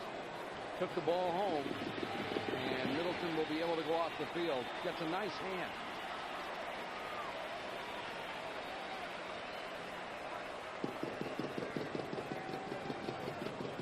When he caught that touchdown pass last week, it was on the frozen ground, and he slipped after he made the catch and fell down. Says, I hope Chris Berman doesn't get on me for this. This guy is not your typical tight end. He's 255 pounds. Got that leg hanging up.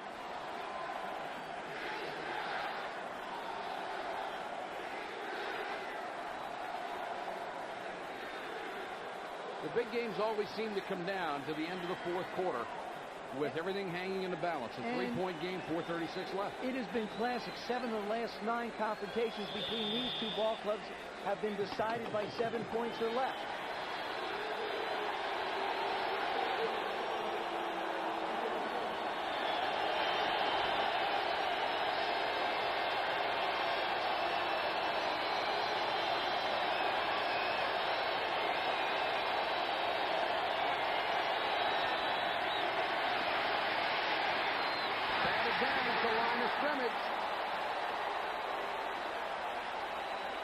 Fuller and Jones were right there. William Fuller gets a hand on this one.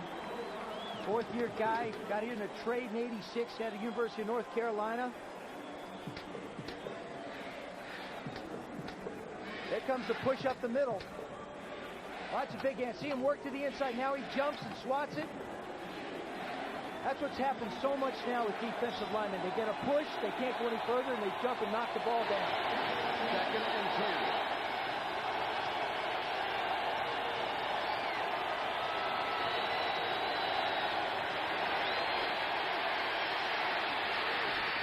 Kozar tried to dump it to Slaughter. He was under tremendous pressure.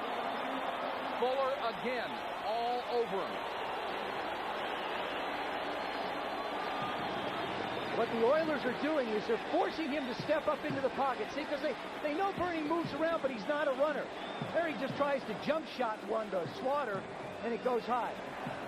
There's a jump shot, and boom, one high, one low. Doug Smith gives him one under the chin, and Fuller gets him around the ankle.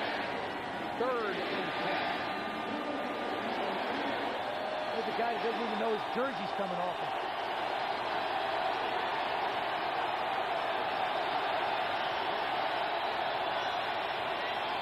Three-man rush. Kozar intended for Brennan. Patrick Allen was right there.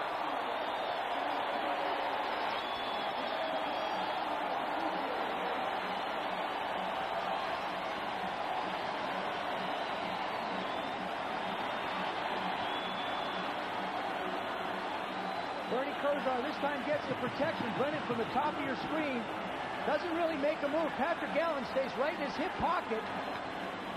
A lot of hand fighting, a lot of contact by both corners, both Cleveland's and Houston. Boy, Allen ran that route better than Brennan did. You see, he didn't do anything to stop him from making the move. When you're split that wide, you're not going to go out. You got to come in. Wagner has to punt. Kenny Johnson signals fair catch and makes it. 41-yard punt, no return. 4 minutes, 13 seconds to go. Houston will try to work the clock. Here are the standings. Houston comes into the game with a half-game lead on the Browns. Whoever wins the AFC Central. If the Browns lose tonight, they still qualify as a wild card, but the following 4 teams all have to lose They will host the wild card if all that happens and the Dolphins defeat the Chiefs.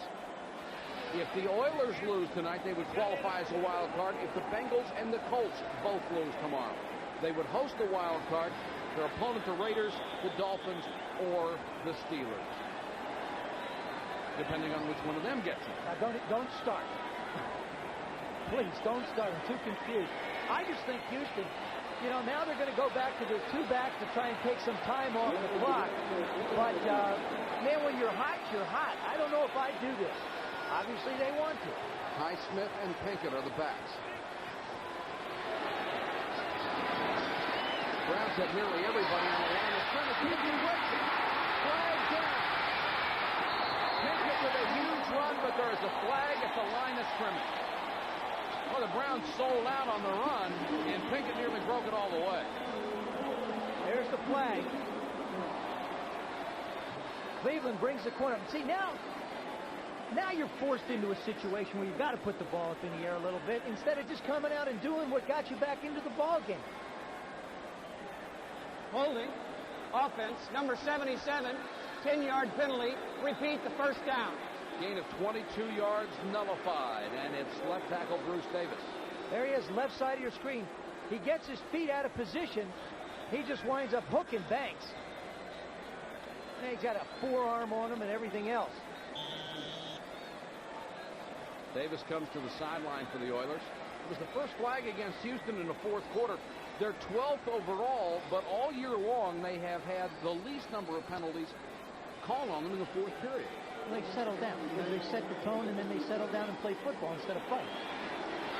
John Maggs in at left tackle on 1st and 20.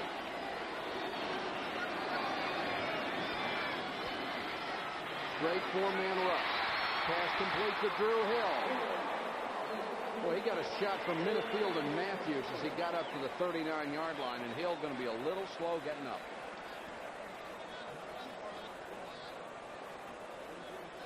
You know, that's one of those cases where when you're laying there, you're trying to catch your breath, and your teammates come over and they lift you up, and you're sort of saying, leave me alone. Watch the forearm Clay Matthews delivers as Drew Hill goes down. He's heading over for pursuit right there, and there comes the forearm right in the nose. That's why they make face masks.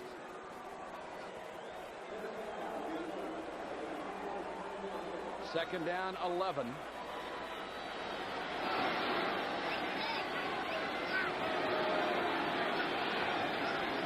Pinkett on the run. Wrapped up by Pike. Wasn't fooled a bit. Chris out of Tulsa. And there is a penalty flag down on this play, which will stop the clock with 3:10 left. Probably decline that and bring up a 3rd and 11. Illegal motion against Houston. Probably one of their wide receivers wasn't set. Illegal motion. Offense. Penalty is declined. 3rd down. 3rd and 11 with 3:10 to go in the game. Browns are down by 3. Houston's tried to run the ball twice, and they've gotten penalties on both of them. When they've thrown the ball, they've picked up almost 10 yards. If the Browns do get the ball back, stop Houston here, they will have only 2 timeouts left. They used the first one on the first play of the second half.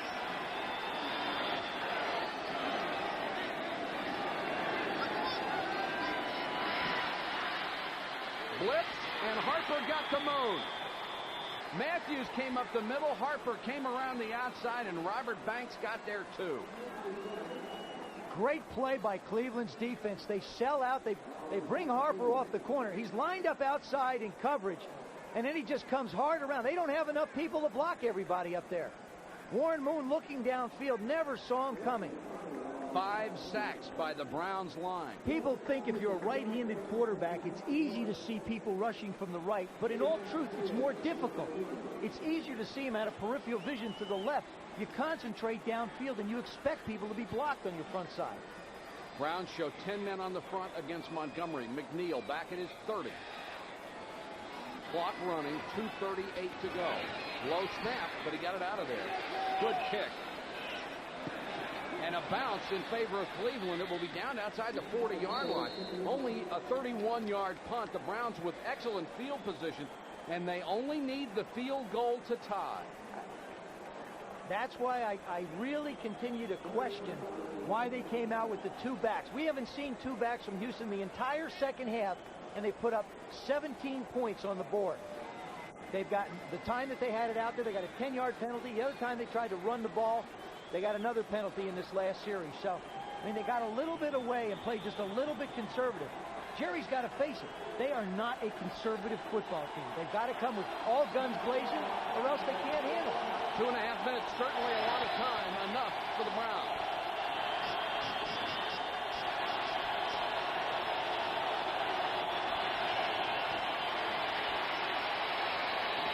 Kozar to Slaughter.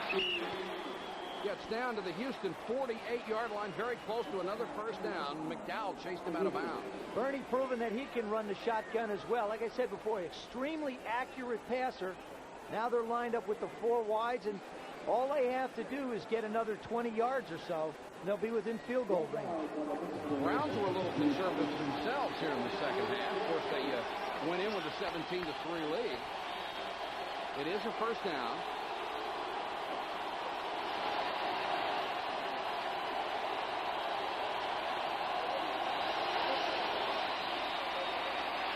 Kozar scrambles out of trouble over the middle. Brennan almost picked off by Richard Johnson after the tip. Sometimes on the run, the ball sails on you a little. It does, especially when you're not used to it. Now, Brennan gets inside, does a good job of working up the field. Now, here he is just running down. He's looking for a hole. He knows Bernie's in trouble, and he plants to try and make the catch. It goes through his hands and then through Kenny Johnson's as well. 2:19 to go in the game. 2nd and 10 for the Browns at the Oiler, 48.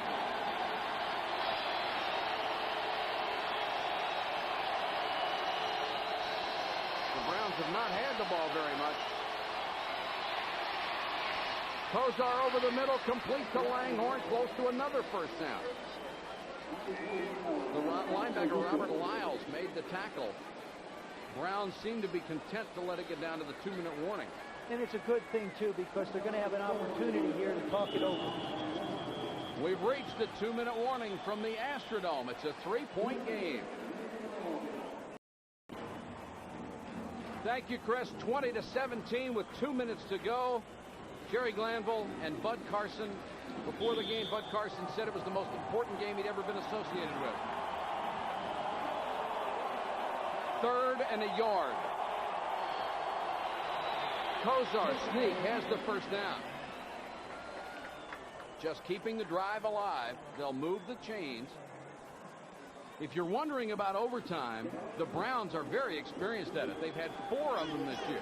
Not a great record. They're 1-2-1. That's right.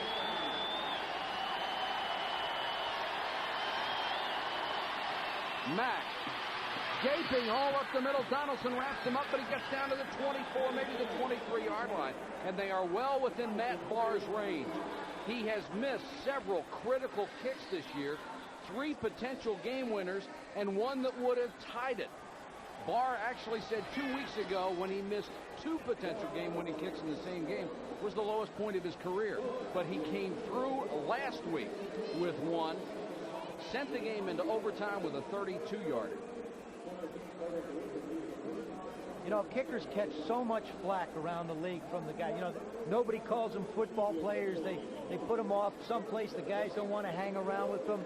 But Matt Barr is a guy who's been in the league a long time, and now he becomes everybody's friend.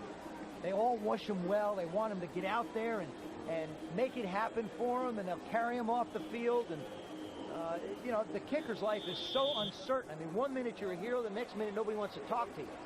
Puts a lot of pressure on the defense. They're trying to keep you from gaining yards for the field goal, but you don't want to get up so tight that they get a touchdown on you. Right.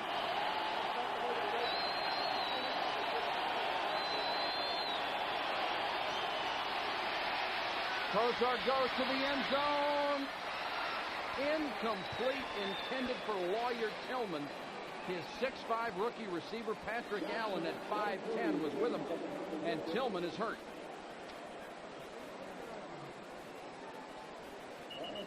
Well, we've had a lot of guys get up slow in this one.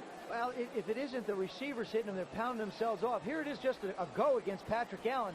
Now, Allen does what every good, experienced cornerback does.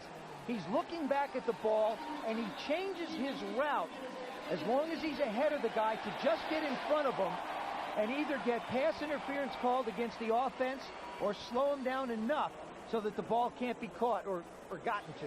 The official coming to the sideline to talk to Bud Carson. Now, if you got an injury inside of 2 minutes, it's an automatic charge timeout. And the fact that Lawyer Tillman was down and the medical team had to go out and treat him, they're going to take away their last timeout. That's just the way the rule is. So Bud doesn't have any more to play with. But there is plenty of time, 1:25. You simply can't get careless with it. You brought up a really good point, Mike. And you know, Houston's got to be real careful here. Because if Cleveland scores, that gives them a 4-point bubble. And that means that Houston's going to have to score the touchdown in a short period of time, not set up for a field goal. So it's another thing to play for OT, another one to try and score a touchdown to get yourself the division championship.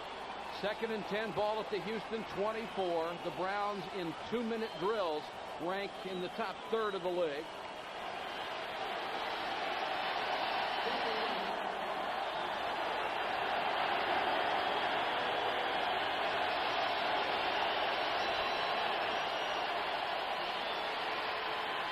Against the blitz, the pass complete to Langhorne to the 15. The Browns with no timeouts will hurry up. What a finish. What a game.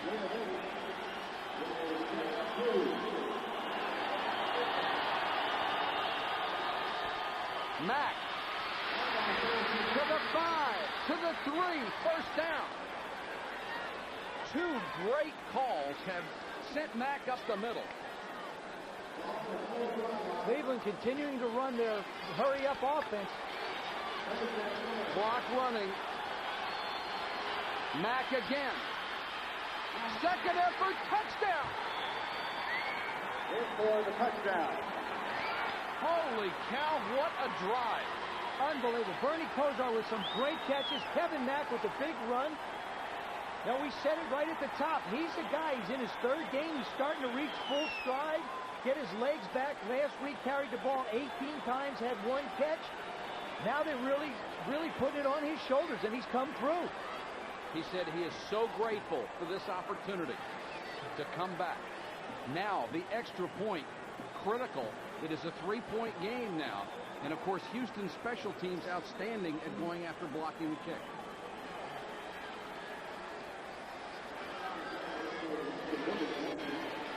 Barr has not missed an extra point this year. And he's still happy. And that makes it a 4-point game. Boy, Mack had 3 great runs on that drive. And a lot of that yardage he made after he was hit. He just puts himself down and goes after it. That's why Bud Carson said he'd be a great tailback. I mean, watch when he gets ahead of steam up. Watch this. He's hit right there.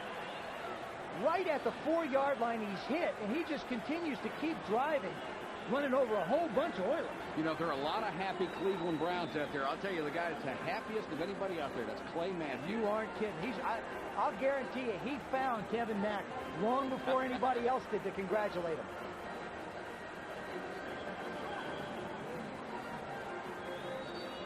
Bud Carson in admittedly the biggest game of his life. Mark Trestman, the offensive coordinator, gets the hug, and Jerry Glanville sees it coming apart with 39 seconds to go in the game. There's Matthews talking with Bud Carson and the Oilers. The head shake tells you just about everything you need to know. I'll tell you, this game, you talk about agony and ecstasy. We've seen it all here. 1 minute you're jumping around, you're happy as can be because your team scored. The next minute you're turning around, your heart's beating, saying, please stop them. Now the Oilers have all 3 timeouts left and 39 seconds on the clock. The winner takes the AFC Central Championship and will play host to the Buffalo Bills in 2 weeks. The loser may or may not get into the playoffs.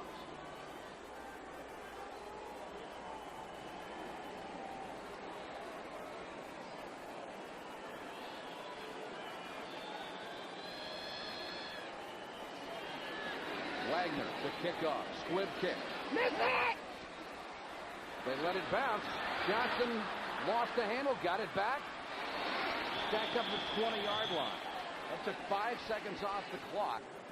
And Warren Moon will have that amount of time remaining plus 3 timeouts. He needs a touchdown. A field goal will do them no good.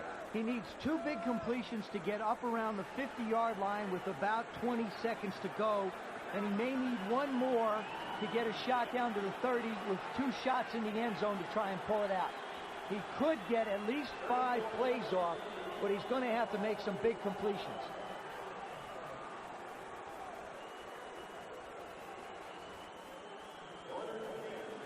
Moon approaching a career high, has 387 yards on the night. But the record doesn't mean anything to him. He wants to win. Throw short and incomplete, intended for Givens. Covered very well by Kyle Kramer out of Bowling Green, a rookie who was in on 6 or 7 defensive back set for the Browns. Yeah, if they carried 8 on the roster, all 8 of them would be in there now. Too, yeah. There's no place to hide, and Patrick Allen, as most of his Oiler teammates, was devastated by the turn of events. I mean, the momentum was totally in their favor in the second half. A gutsy turnaround by the Browns.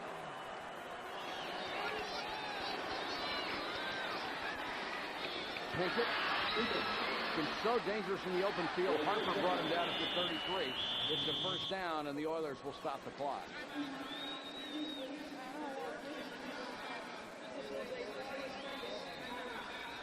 If the Oilers go on to lose this, here's how they can still make the playoffs. They have as good a chance to make the wild card as anybody. They need Bengals and the Colts to lose. And the Colts are at New Orleans, the Bengals at Minnesota, so certainly not out of the question for both of those ball clubs. They may have to wait until Monday night to find out when Minnesota plays Cincinnati. And there you see the playoff lineup. We're getting closer to finding out what's going on. Actually, the scenario is much more difficult for Cleveland to get in if they don't win. Yes, it is. So if there's a team that has a closer outside chance, it would be Houston, but I'm sure they're not looking forward to that. Career high yardage for Warren Moon. They have thrown the ball almost exclusively the entire second half.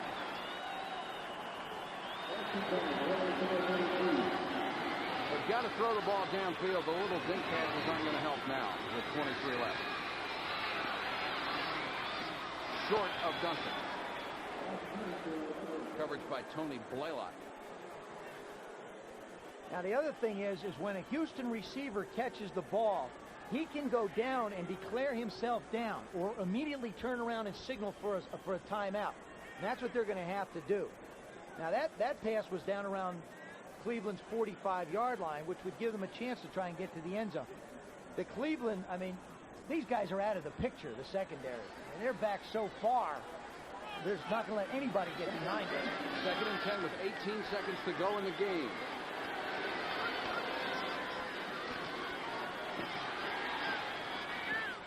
Flag is down. The catch made by Hill.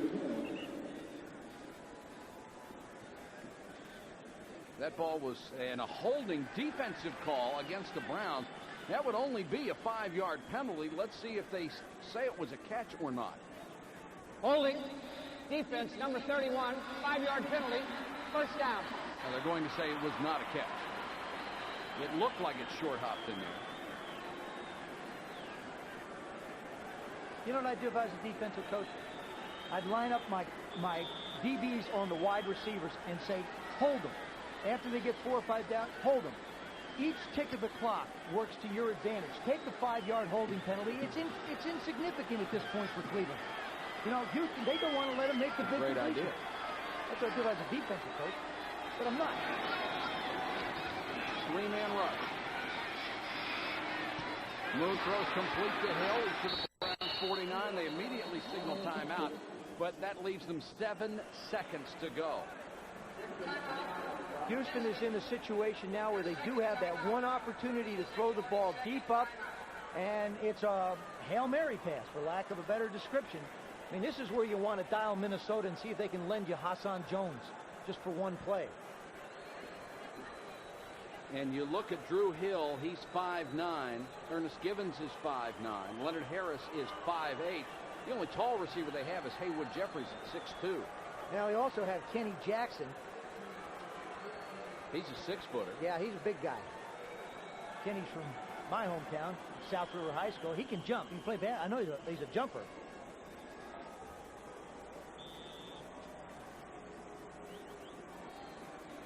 The wide receivers on the field are Givens, Hill, Duncan, and Jeffries. And Alan Pinkett is also in there.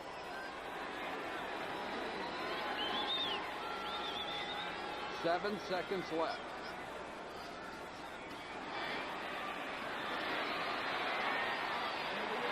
Up for grabs. Out of bounds. No time left on the clock. That's it. The Cleveland Browns came from behind on the last possession they had in the ball game, got Clay Matthews off the hook, and have won the AFC Central Division. They will host a playoff game against the Buffalo Bills.